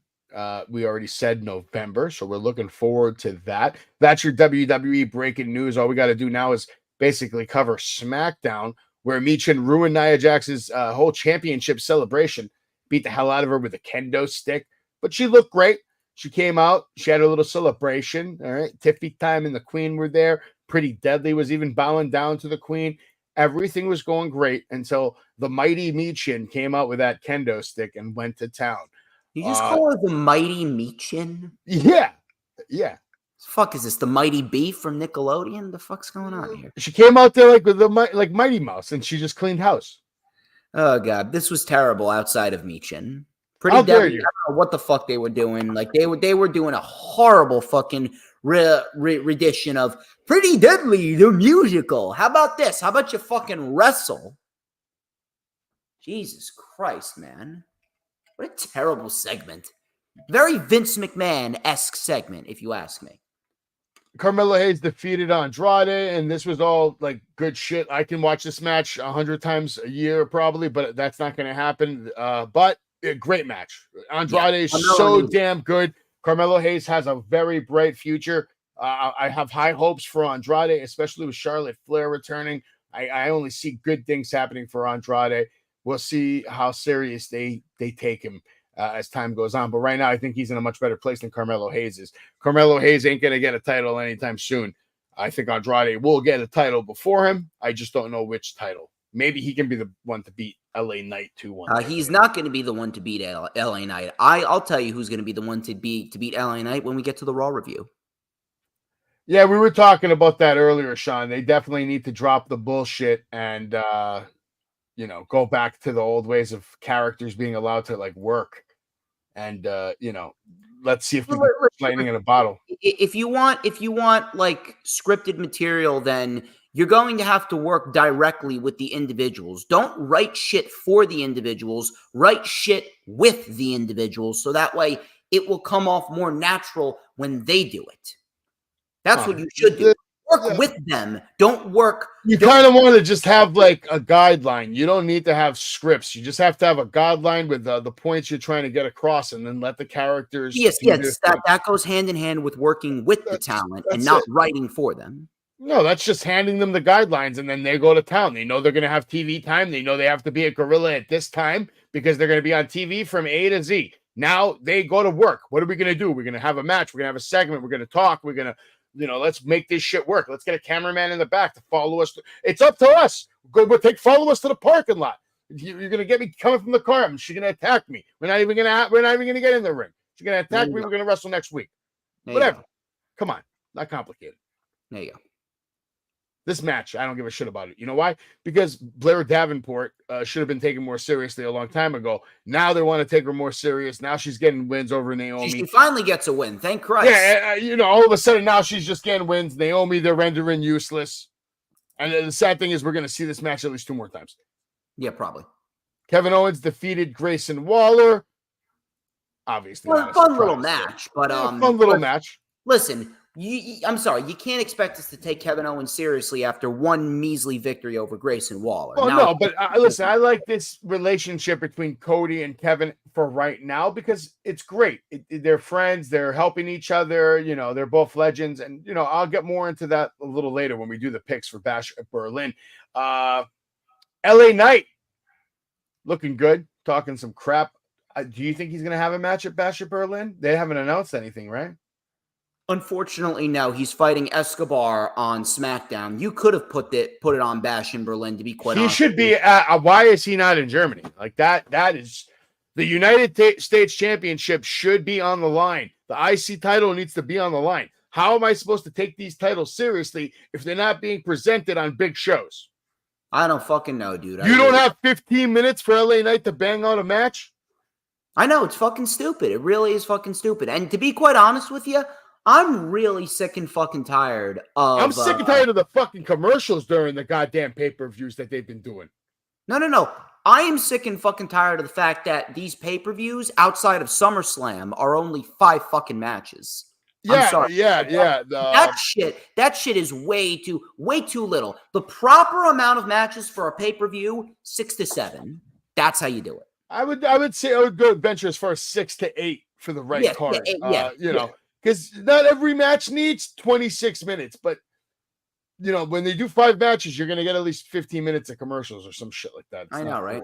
It's not cool. Street Profits defeated DIY to become your new tag team title contenders. So all that means is they're gonna lose to the Bloodline. Congratulations. Great match, to them. though. And here's what I'll say. This is a positive. Montez Ford is a star. I'll say that. This is a positive, though, because if we can get this on a semi-weekly basis, then guess what? The tag team division in WWE is going to be in great hands because this was fucking fantastic. Excellent match. Montez Ford, everybody in this ring is capable. Even Dawkins has tremendously stepped up his game over the last 2 years. Very impressive. They should have already been multiple-time tag team champions. They haven't. They are. They are. They're 3-time tag team champions already. They should be like 7-time, 8-time. Like they had a lot of opportunities against the Usos where they were just throwing up L's like nonstop for years. Jacob Fatu led a vicious attack as the Bloodline brutalized Roman Reigns. We had, Solo comes out. He says, "You want these? You got to come get them." Roman didn't hesitate. Not only did he come out there, but he did get them. He looked great doing it. Guy has leukemia. He's out there looking better than me and you, punching people, spearing people, uranagi on people, putting on the beads, and then the Nightmare arrived with a boot on, with a fucking boot on. Fucking boot on, man. Fucking Jacob fucking Fatu with a fucking boot on. Who's the difference maker? It's Jacob Fatu. Jacob Fatu kicked the shit out of the single greatest wrestler in the world today as far as being successful and making money. Nobody is bigger and better than Roman motherfucking Reigns. But Jacob Fatu, Jacob motherfucking last Samoan werewolf came out and he fucked up fucking Roman Reigns. I mean, he fucked him up. He fucked him up like Cody never fucked him up. He fucked him up like John Cena never fucked him up. Jacob Fatu showed him a fucking future that doesn't look so fucking bright. The Samoan werewolf is here, brother. And if you ask me, he's looking like the tribal motherfucking chief. That's what I like to see. That is what I like to see. Jacob Fatu is going to be a megastar, baby. Fuck, dude. You know the rub that is right there to do that to Roman, what he did to him with a boot on? Oh, my God. Kick the shit out of him. I mean, it's one thing to do what he did, but to do it with a boot on, it's like a whole nother level, Storms. Well, he's not injured. Let's be Who gives a shit? The point isn't what it represents. My man's on a boot, he's fucking hurt. Like the story they're telling you is Jacob Fatu is in fucking pain. That's why he has to wear this fucking boot. But he doesn't give a fuck about the pain. He doesn't give a fuck about his foot. The only thing he cares about is fucking up Roman Reigns. And he got the job done. That shit, like the statement it makes, I'm telling you, kids are watching this right now that are growing up in the Roman era who are like they're looking at him like he's Hulk Hogan or like he's Ultimate Warrior. You know what I mean? And just watching Jacob Fatu do this to him makes Jacob Fatu such a fucking star. Crazy to see. I'm looking forward to it, man. It's going to be fun. There it is. And look at this. We got to get this match confirmed for Bash in Berlin already. Monday Night Raw. Fun show. Started off with Randy Orton. Randy Orton and Gunther, part number 2 coming at Bash in Berlin. I'm looking forward to that. Solid. It's scary how big Randy Orton is, Storms. God, his fucking leg is bigger than Gunther's entire shoulder. Am I wrong? He makes Gunther look small. When they were standing toe-to-toe, like he literally makes Gunther look small, and that's crazy to even think about how big this guy is right now. Dude, I'm telling you. The guy I don't know, man. I don't know, man. But Gunther got the upper hand with the help of Ludwig Kaiser, and then we move on to Sheamus, who defeated Pete Dunne. I understand why they want to do this, because they want to keep Sheamus relevant. They want to show that he has authority over his former teammate from the Brawling Brutes. It's storytelling, because now they can have a rematch. But I think Pete Dunne, with the way they had the opportunity to rebrand him and represent him, this could have been a big moment for him to get that big win over Sheamus. And this was probably the best match of the night. Yeah, I don't think that this is going to be the end. I do believe No, that definitely not. we're going to get another match between these guys. They're great together. Oh yeah, it was a fun match for sure. And Sheamus, he ripped the turnbuckle pad off just to get his hand free and delivered that nasty ass bro kick. Yeah, it was a great match. Maxine Dupree versus Ivy now ended in a no contest, and I'll get to that in a second. But I guess I'll talk about the Wyatt Six. I'm getting to the point now where why are we pushing this so hard? Why is this match happening on Monday Night Raw? Why is this match not at Bash at Berlin? What the fuck are we doing? We don't need it at Bash in Berlin, to be fair, but I'm looking forward to seeing what Uncle Howdy can do against Chad Gable. Gable, again, selling his ass off on that Sister Abigail. Fucking great. No, it looks, listen, visual-wise, looks great. But my gripe with this is this stupid moment came at the expense of a good fucking match. The match is meaningless. Maxine Dupree is terrible. No. You shut your ass up. You're being super asshole right now. This match, actually, I was watching it. Super truthful. Listen, they were actually they were starting to set up to have the best match of their careers, and it gets cut off by Uncle fucking Howdy. And they probably were going that hard because they knew they were about to get cut off.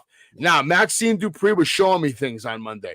She was punching hard. Go watch the match again. I'm not lying to you. You probably just, your opinion of them overshadows what actually happened because you saw it, but you weren't really watching. Maxine Dupree was hitting harder than she ever has on Monday night. That's all I'm going to say. Give me a break. Come on. God, this guy's a Charlotte Flair fan. This guy's a Maxine Dupree advocate. I'm not even a Maxine Dupree co-host. I'm not even a Maxine Dupree fan right now. But right now we're getting Jonathan Gresham taking on Charlie Dempsey, and it's a submission match so far. Both men have not let go of each other's heads like for at least 6 minutes. I'll keep you posted on that. Storms, who do you think is going to win this match? I don't know. I got to go with Gresham. He's going with Gresham. Okay, well, he goes with Gresham. We'll get back to Monday Night Raw. Like I said, visual-wise, all of it's hitting the right points, especially the facials. Everybody doing a phenomenal job of playing their part. Even Joe Gacy. I mean, that look he has on him with the makeup, he looks like a lost psychopath. Everybody looking their part, playing their part. Uncle Howdy comes out. He looks great. The move looks great. They all look great together. It's a money shot. It can be on a cover of a video game and a poster. Drew McIntyre accepted CM Punk's challenge for a strap match at Bash at Berlin. Let's save our CM Punk chat for when we do the prediction. Odyssey Jones and the New Day defeated the Final Testament. Do you think they're trying to replace Big E, Storms? No, they are going to do a heel turn with Xavier Woods, and I can't wait for it. Xavier Woods finally can be on his own because the New Day is holding Woods back. I think they're definitely going to do something here because what are we doing? First of all, why? What poor Karrion Kross, man. I know. It's ridiculous. Poor Karrion Kross, man. I got Big it. Bronson Reed. Cody was right. No, excuse me. Kofi was right when he called him. They're more like the final testicle, not the final testament. Oh, my God. What a terrible faction. Asuka's definitely a good reason to start watching again. We're glad to have you watching, but I'll keep you updated with everything, man, so you don't even have to watch unless it's necessary. Big Bronson Reed defeated The Miz in a no disqualification match, and we get a visual of what's to come. Not a bad match, actually. I would call this like the fun match of the night because they had a good time with it. It did its purpose. And I'm going to throw it out here. Bronson's the guy to beat LA Knight for the U.S. title. You want to know how? Bronson Reed is going to continue wreaking havoc, hitting tsunami after tsunami after tsunami after tsunami on every single individual that he steps into the ring with. Adam Pearce is going to say, I've had enough of your bullshit. I just traded you over to SmackDown. Nick Aldis, he's your problem now. He's going to get built up. He'll feud with Owens. He'll feud with Orton, a couple more people, all the way until WrestleMania. And that last tsunami that LA Knight's going to see is coming down on him. And LA Knight will be losing the U.S. title to Bronson Reed. All right. I'd call that a stretch right now, just like these guys are doing. They're stretching each other out over here all night. I mean, they are having a clinic of a match right now.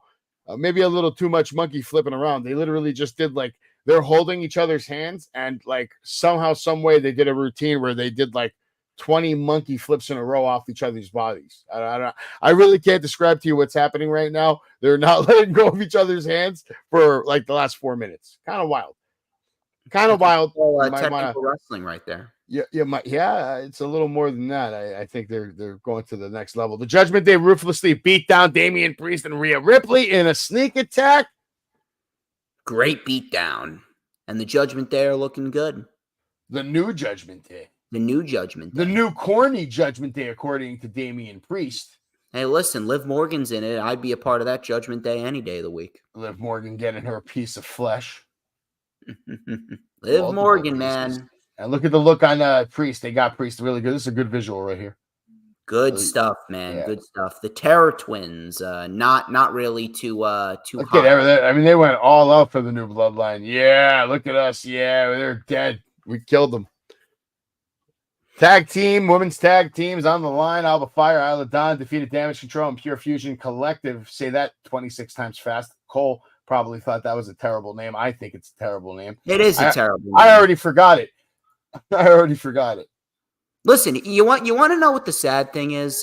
Go ahead. The match was actually decent. The match was actually decent, but no one gives a fuck. You know why? Because the women's tag team titles don't mean shit. Well, they mean something to somebody, just not to us. No, they don't mean anything. No matter if someone thinks they mean something, they factually don't mean anything. Randy Orton defeated Ludwig Kaiser. Kaiser. My advice to him is hit harder, brother. When you get a chance to get in the ring with guys like Randy Orton, don't hold back. You hit him. Hit him. He'll respect you for it. You'll have a better career for it. Don't hurt the guy, but hit him. Don't be afraid to hit him. Hit him. Hit him. Hit hard, baby. Hit hard. Good match. Orton wins, as expected. Of course Orton wins. Not only does he win, but he ends up looking better than Gunther. Ends the night on top with a smile on his face to end Monday Night Raw. Good shit, man. And Bash in Berlin, I'm looking forward to Bash in Berlin. It's looking like a damn good show. Bash at Berlin. Bash in Berlin. Yeah, we'll get to Bash in Berlin. Becoming Savage was my documentary that I released last week. This was a nightmare to final edit, and now that I'm here, I can tell you a little bit about it. The last 40 hours, I didn't go to sleep. Like, I was up 40 hours trying to finish this and edit it perfectly. And when it got down to the final part, like the last 12 hours, the file was too big and it would keep freezing, wasn't processing. So then I had to finish it 30 minutes at a time, which had forced me to kind of have to re-edit things I had already done, but now I had to do them again because it's a new video.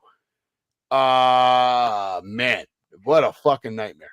What a fucking nightmare. I literally got it uploaded and ready to go by 2 a.m. and my flight was at 3. Jesus, man. So I got to Florida. I fell asleep on the plane. Thank God. Woke up. I pretty much woke up. We're in Florida. It was great. I sat down because I told the wife, I'm like, you're taking care of the kid. I'm going to sleep. You're out of your fucking mind right now if you think I'm doing anything on this plane. You've been sleeping all night. I'm done. I've been up for 40 hours. But it got out. I don't know, man. I don't know if I'd be able to do that, but I give you props for that. Great documentary, by the way. Thank you. If you missed it, you can watch it on my YouTube page anytime. Just a good look at the last 3 years of my life. Every Tuesday night, I do the weekly update for WWE. Try to keep it short and sweet and bring you the whole week of WWE in less than half an hour if I can. I try my best. Wednesday nights, I do the same thing with AEW. I'm not doing the live stream anymore. It's too much.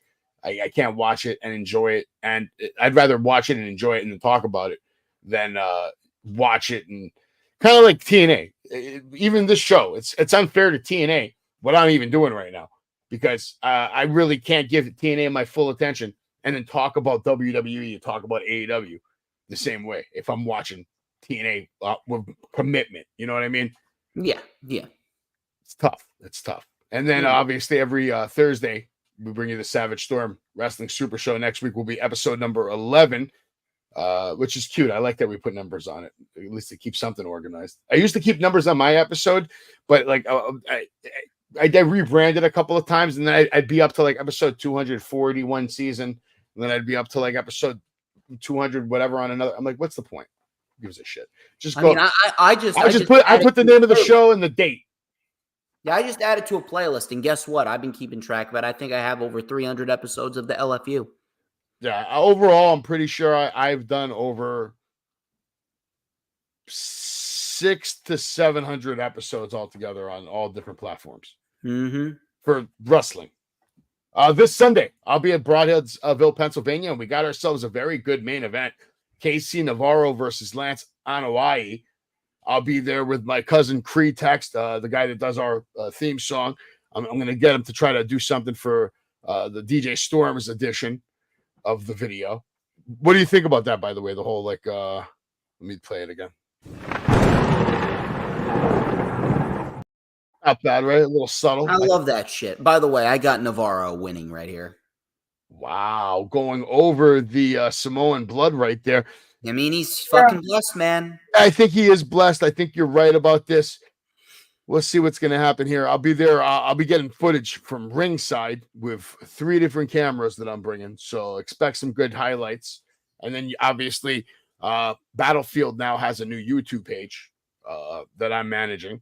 And I'll be editing out like the full matches. Like basically I'll be making it look like a pay-per-view stream and then live streaming it.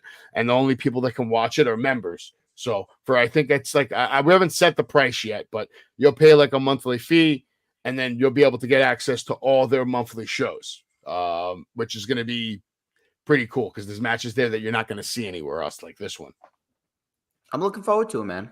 But we'll get some highlights. Prince Nana and me, we're working on some big projects in New York City and New Jersey. Actually, starting next month, I'll be working with him nationally to promote this coffee nationwide in retail chains. I'm going to be working on a lot of stuff, but you can pick some up. Coupon code SAVAGE. Prince Nana, man. Prince Nana and Savage are making the moves around the pro wrestling industry, huh? Go to Google, look up Prince Nana Coffee. If you find it, which you will, pop up right away. Coupon code SAVAGE, and you can save yourself 10% off right now. You already know the drill, people. It's Battle in the Borough, the first ever professional wrestling event in Elmwood Park, New Jersey in over 5 years. It is at the Elmwood Park Rec Center, 6 p.m. meet and greet, 7 p.m. bell time on Saturday, October 19th, 2024. And trust me, it's not going to be the only show that I do. But if you guys want to be a part of history, call 201-507-2577. Or you can DM me, serious inquiries only. Tickets are $25. Get them right now before they are gone. Yeah, it's going to be a good time. Make sure you pick up tickets now. I'm going to be there. You can also go to wrestlingwithsavage.com. Check out all my merchandise, all the upcoming events. I got some cool designs there. You can even pick up stuff for your baby, your dog. Very cool stuff. WrestlingWithSavage.com. Check out the shop. September 28th, Wrestling Universe and Savage Kingdom Promotions are bringing you Diamond Dallas Page from 12 to 4 p.m. You can get a combo for $100. Tickets are on sale now. TheWrestlingUniverse.com. Come on down and meet a wrestler who has not only been a world champion, but someone who has helped shape and change thousands, if not millions of lives worldwide through DDP yoga, through his work with the NFL. I mean, the guy brought Scott Hall back to life at one point. He helped rehab Jake the Snake Roberts. He's helping rehab Butterbean, the boxer. And I mean, the list goes on and on of people that he has helped in this business. He's one of the only wrestlers that I know who, compared to everyone else in the business, name someone else who's given back to wrestlers more than DDP. I challenge you to tell me. Not many. Not many. DDP's gone above and beyond. Now we get to Bash in Berlin, and I wanted to tell you about what I thought about Kevin Owens. I think this is a great opportunity for Kevin to reestablish himself as a top heel. You know, you may be right, but I don't see Owens being the one to turn heel. If anything, it's going to be Randy. Randy Orton's going to do it. And I think with Randy, you got to delay that, though, because people are speculating Randy might take the title from Cody at Mania. No. If Cody's going to be fighting at Mania, it's going to be against CM Punk.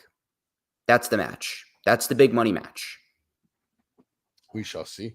To me, turning Kevin Owens right now heel, though, especially with you might be right, though. I think they might as much as I want to see it right now, they might be saving this for the Netflix era. Kevin Steen seems like a Netflix kind of guy. Yeah. As far as right now, this is just going to be another great match in the title reign of Cody. This is going to be another great match. Yeah. Well, by the way, Cody Rhodes is obviously going to retain here. Gunther is going to retain against Randy.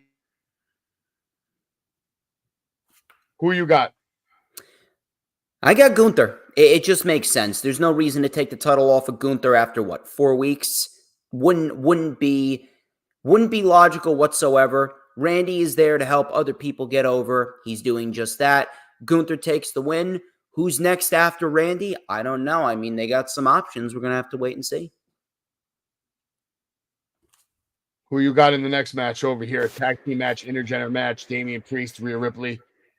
Only makes sense to have the Terror Twins go over. They need some semblance of revenge after SummerSlam was pretty much the night of the Judgment Day where they kicked out Priest and Rhea Ripley. Then, going towards Bad Blood, we'll be on the road to seeing Priest versus Balor and Liv versus Rhea one more time.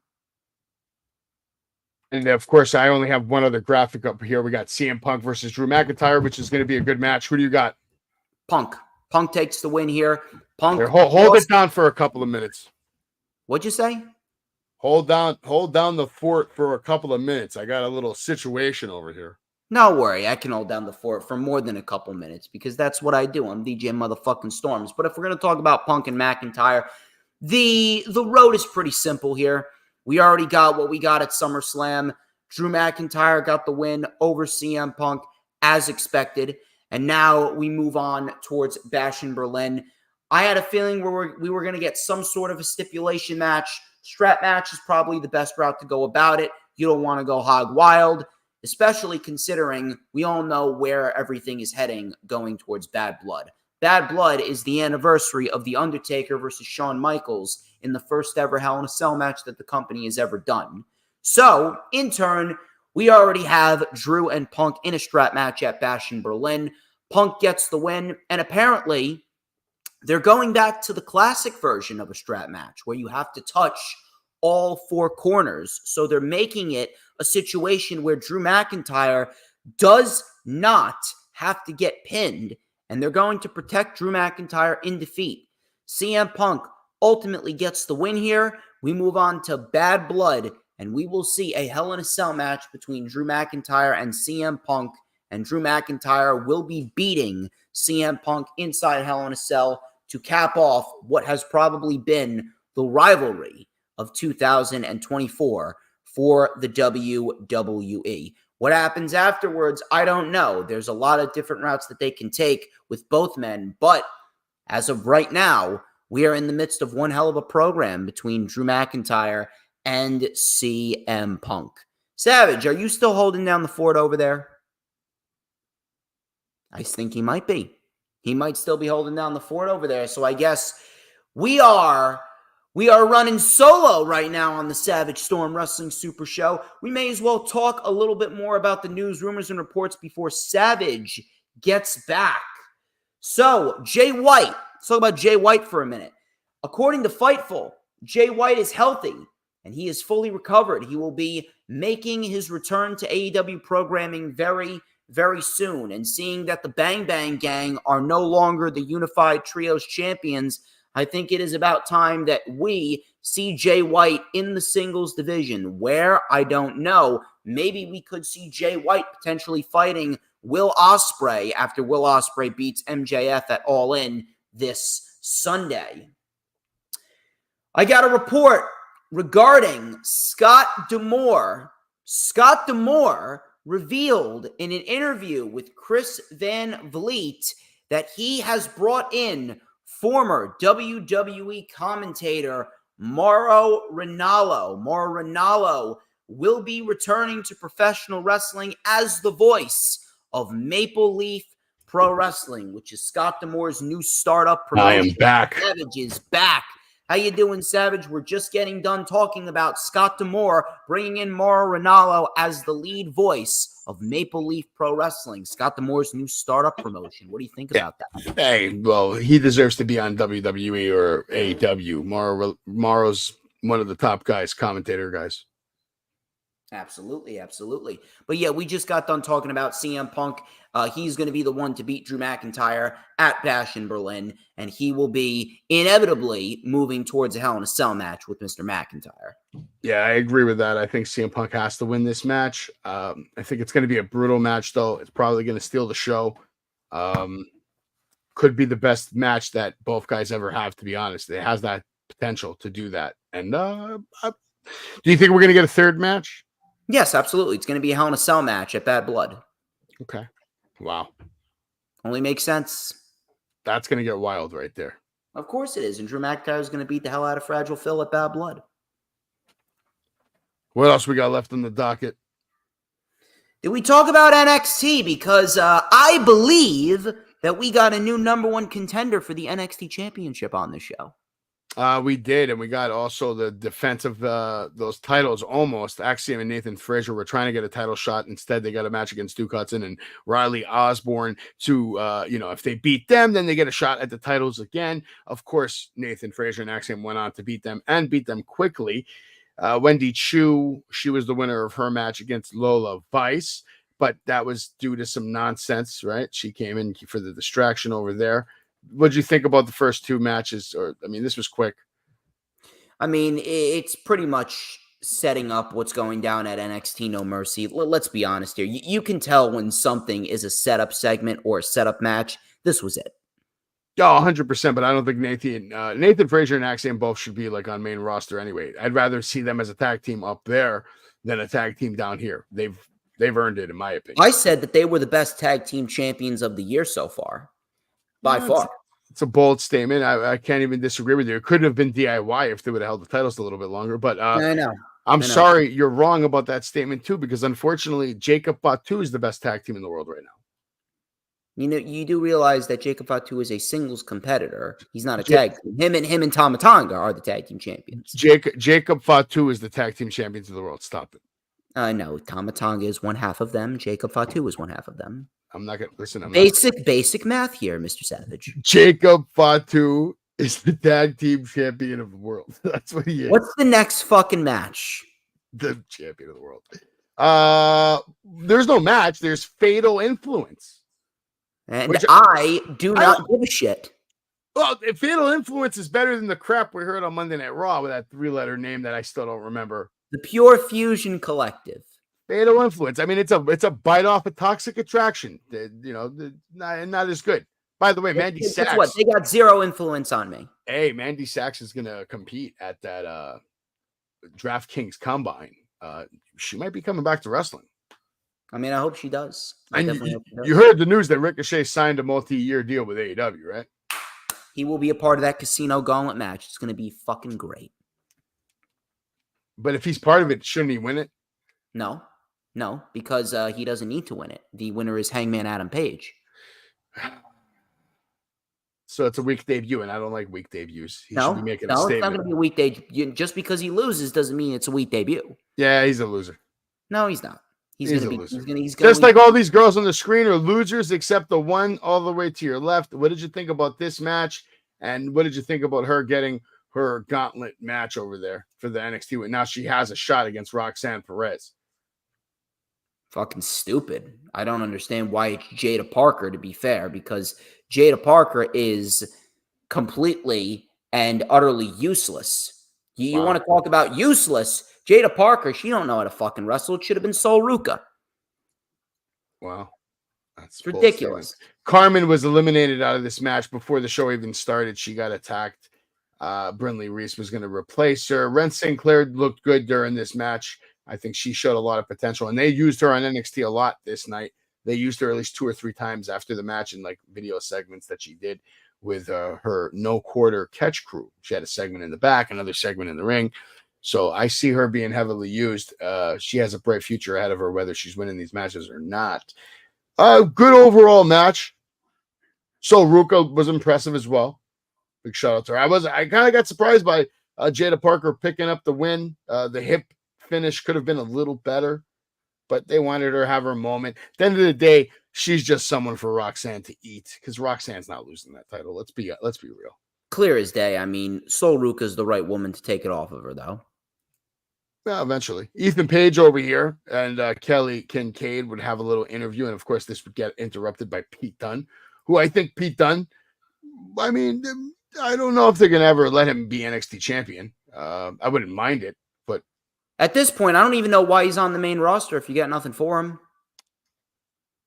I don't know. Well, they had something for him, but his tag team partner got hurt. Remember that tag team was starting to get over. Yeah, the new Catch Republic. I don't know why they don't call him British Strong Style, but that's just me.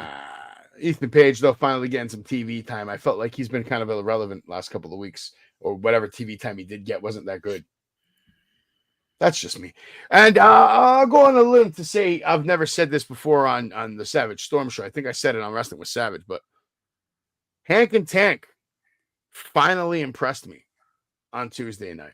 I don't mind Hank and Tank. I really don't, but they should not be going over the Good Brothers. I finally saw something from them that has taken a long time for them to finally achieve, where they looked in sync. They were hitting hard. Great strategy together. Great tag team work. Utilizing each other's bodies. Great coverage of the ring area. Good move set. And everything looked great. And it was against a good team, a legendary team, and the Good Brothers. I know I could see why you get upset about it, but this is a life-changing win for guys like Hank and Tank right now. I wouldn't say life-changing, but they just beat a legendary tag team. And these guys have been losing forever. But now they finally got their first big win against a good, legitimate tag team. That's a big deal. I mean, I wouldn't call Gallows and Anderson legends. Why? From New Japan, their resume in New Japan and worldwide on the Indies. They're losers right now. They're two loser teams battling it out. One loser team ended up winning for once. I mean, the Hardys are kind of like losers too. You're going to call them losers too? No, because they've had careers. They've already had established careers. So what these guys did in New Japan is not established? No, New Japan is, but they have not had enough of an established career in the WWE. What do you mean? Their run beating up John Cena with AJ Styles wasn't enough? No, it wasn't enough. How long did they hold the tag team titles for? So what? They held them. 9 weeks? Yeah. Anyway, good match. I'm happy for Hank and Tank. They finally impressed me. I never thought I would say it. Let's see how long that keeps up. Let's see how long they keep this up. Good for them. Good for business. Sean Spears, finally, I guess they're going to give him something to do, and that's just to beat up another random tag team all by himself. He's out here beating the hell out of them. For whatever reason, they decided to tell us Ava Raine went to a Slipknot concert. Who gives a shit? Do you give a shit about her? No, I don't give a shit. I'm not a Slipknot guy. What does this have to do with NXT?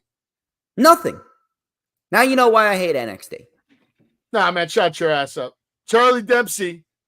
All right, looking good. He's got his new quarter catch crew. Ren Sinclair is a tremendous addition to the no quarter catch crew.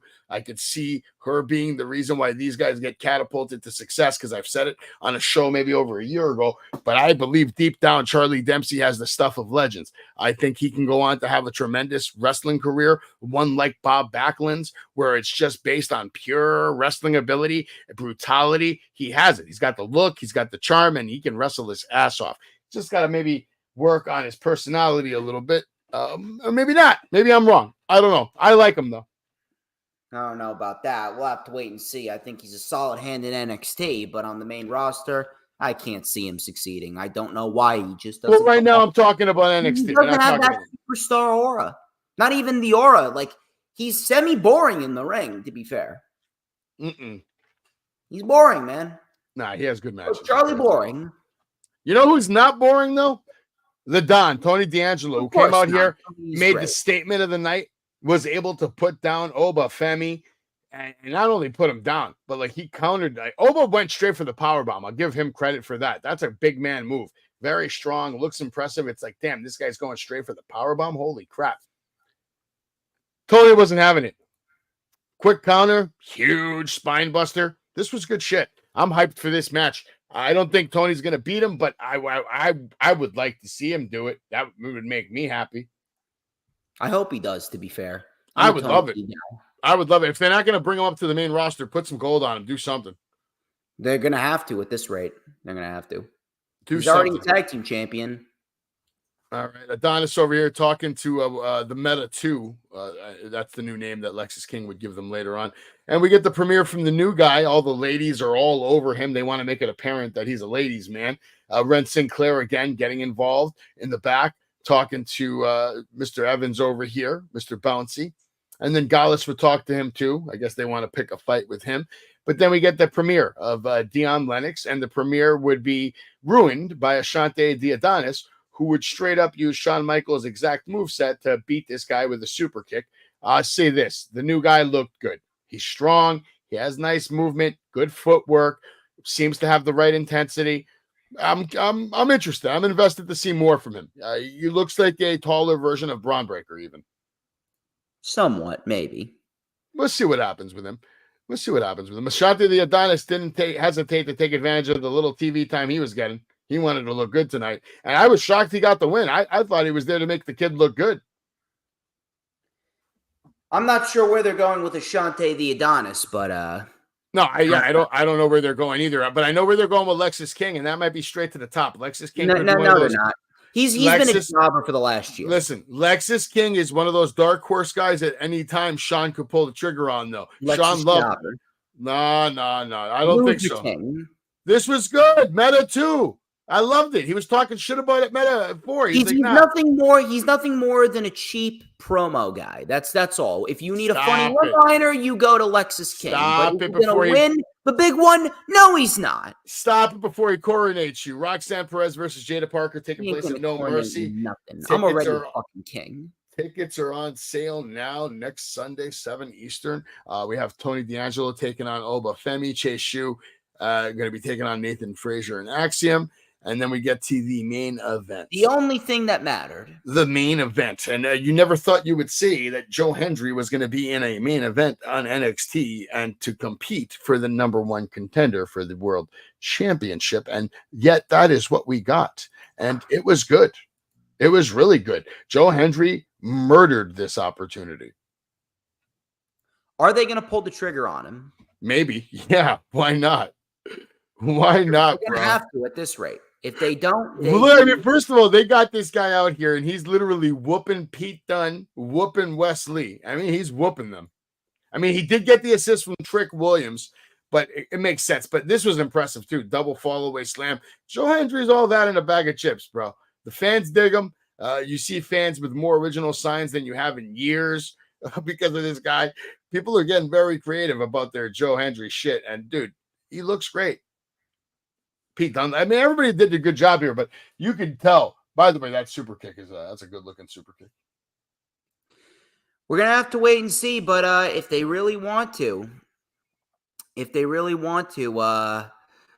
going to have to strike when the iron's hot right now. Although I'm gonna throw it out there, TNA definitely missed a huge opportunity to have Joe Hendry, TNA World Champion, win an NXT Championship and hold 2 company championships simultaneously. I'm just saying. Either way, this shit was good shit. The choke slams were great. The choke slam through the table was great. Wes Lee sold the shit out of that. And then Trick Williams with the assist. Joe Hendry obviously able to pick up the win. He's your new #1 contender. So we're going to now get Ethan Page versus Joe Hendry at No Mercy. And Storms, I think Joe Hendry will be your new NXT World Heavyweight Champion. It's hard to disagree with you, man. I think everyone's starting to believe in Joe Hendry now. And then was this the right time for this after this match to just get this little thing out with the Rascals coming in there, Wentz coming in there and just going after, Wesley? I mean, we're probably going to be getting a grudge match of sorts between them at NXT No Mercy. Only makes sense. Yeah, but they could have saved this for next week. I don't think they needed to do this right after the match and then take away the attention from Joe Hendry just winning and having his moment. I wasn't really pissed off about it. So I wasn't pissed about it, but I don't think it was definitely something we needed. But nonetheless, that's what we got. It is what it is there. It is what it is. We got some comments here. Shout out to Henry. They should sign with AEW. Who? The Good Brothers? Yeah. Yes. Maybe. Let me know who you're talking about, Henry. Division.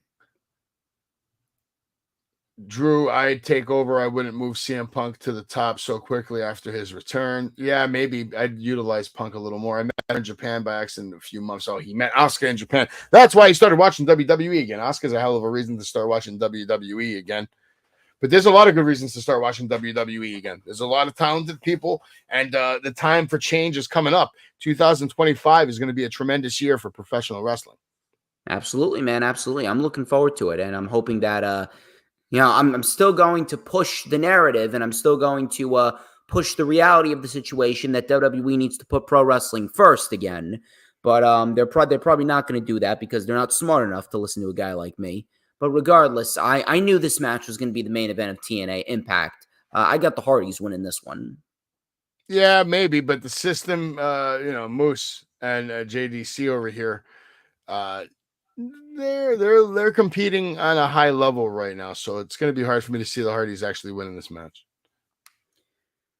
Hardys need to come home, bro. Come home, sign their Legends contract, get into the Hall of Fame, have your moment, and be done with it. I don't know. We'll see. See what happens with Matthew and Jeffrey Hardy. We have plenty of material with the TNA coming, especially since we got Endurance coming up. Josh Alexander and Nick Nemeth. That's going to be one hell of a fucking match. And isn't it an Iron Man match too? To my knowledge, yeah, it's 60 minutes. That's crazy. 60 fucking minutes. I mean, if there are two individuals that can go 60 minutes in an Iron Man, they probably got jelly when they saw what MJF and this guy did. So what's his name? Yeah, Will Ospreay. Yeah. I don't know. That looked like fun. They probably like, oh, that looked like fun. We need to do some shit like that. We could very well see MJF and Will Ospreay top their 1 hour classic on Sunday. Do we have a time limit on that match? Probably not. Maybe 60 minutes. I don't think they're going to give them a full hour right now. I think this is going to be like one of those 35-minute matches. It's going to be a good match. Yeah, it makes sense. It's going to be a good match, but they can't do that again. There's just not enough room on there's not enough time in the show. There's too many matches. You got 9 matches. You're not going to be able to do that. 9 matches is a lot too. Shit. Well, to be quite honest with you, I think they can make do in 4 hours with 9 matches. 4 hours too is a lot. Like all these shows should only be like 3 hours, brother. No, 4 hours is fine. 4 hours is fine for a big show. You just need to make sure that you don't go overboard. We don't need anything past 4 hours. 4 hours is fine. SummerSlam was 4 hours. That was a fine show. The lower end pay-per-views, 3 hours, 3.5. But they should move it to 7 p.m. I think all pay-per-views should just be 3 hours, except maybe Mania. Mania should be the one and only exception that it could be like a 4-hour show, whatever. You need All In too. All In's a big show for AEW. All In is their Mania. 4 hours for All In. If you want to do 3.5 hours for the lower tier pay-per-views, I don't mind. Let me explain something to you. AEW shouldn't be allowed to have a Mania. All right, they should just have. They do. It's called All In. No, it's called All In. It's not their Mania. It's their All In. It is their Mania. That's their biggest show of the year. Mania is the biggest show for WWE. All In is the biggest show for AEW. Durg, put 2 and 2 together. Listen, SummerSlam is bigger than All In. No, it's not. Survivor Series is bigger than All In. No, it's not.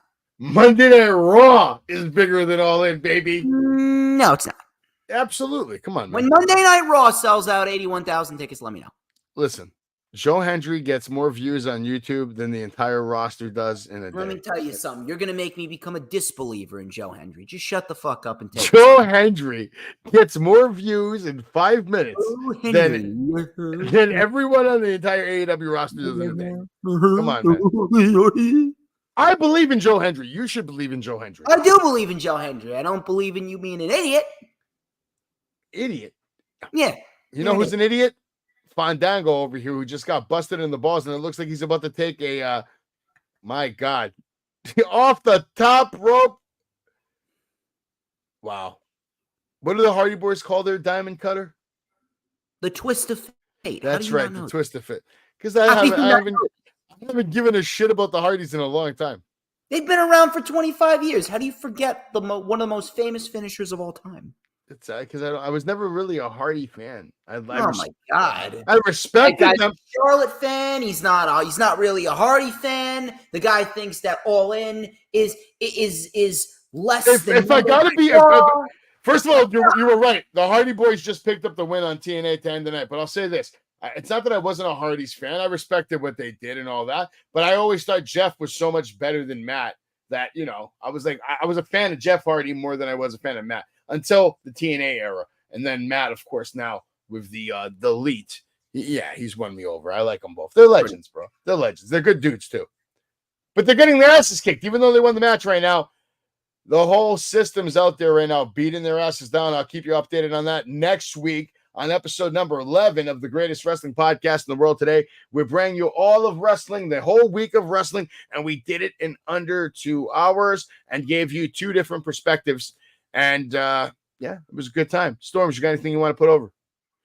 Yeah, thank you very much for having me on the show as per usual. And we were able to hit double digits. We'll be pushing forward, and we're going to be making more history like we usually do. Do not forget to like, comment, and subscribe. Check me out on all platforms of social media at HistoryMaker DJS on both Instagram and X. Check me out on Facebook as well. Subscribe to me on YouTube. Check me out on Rumble. Get your tickets for Battle in the Borough. When you subscribe to my channel, hit the notifications bell with a huge coup de grace. That way you will know whenever I pop up on YouTube. Get your wristbands, get your combs, get your t-shirts. Hit the super chats, hit the super stickers, and the super thanks. I believe in Joe Hendry, who's out here right now beating up the entire system. He's choke slamming Brian Myers. No, it gets broken up. Wow. God, this motherfucker is everywhere. Joe Hendry now back on Brian Myers' ass. He's all over him. Oh, Joe Hendry's out here. He's whooping ass. He's ending TNA on a high note. I'm Savage. This is Storms, and we'll see you next time right here on the greatest wrestling podcast of all goddamn time.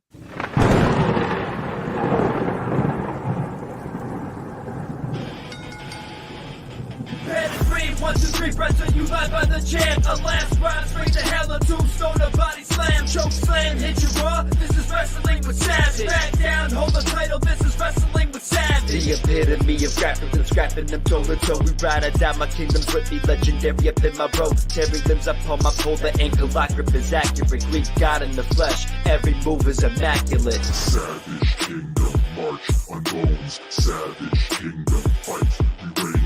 Savage Kingdom march on bones. Savage Kingdom fight, we reign. I be the king of the ring, the mightiest force to be reckoned with. The unstoppable, immovable manager, cause an exodus of other voices making money choices and wins. PG era is dead, the savage era begins. Pedigree, 1, 2, 3, press on you live by the champ. A last ride straight to hell, a tombstone, a body slam, choke slam, hit you raw. This is wrestling with Savage. Back down, hold the title. This is wrestling with Savage. The real boss of all bosses, pile drivers, hip tosses. We holding multiple titles while you keep stacking up losses. Roster talent that flosses, y'all can't even present a match. I'm Minotaur in his army, breaking backs upon the mats. Savage Kingdom march on bones. Savage Kingdom fight, we reign. Savage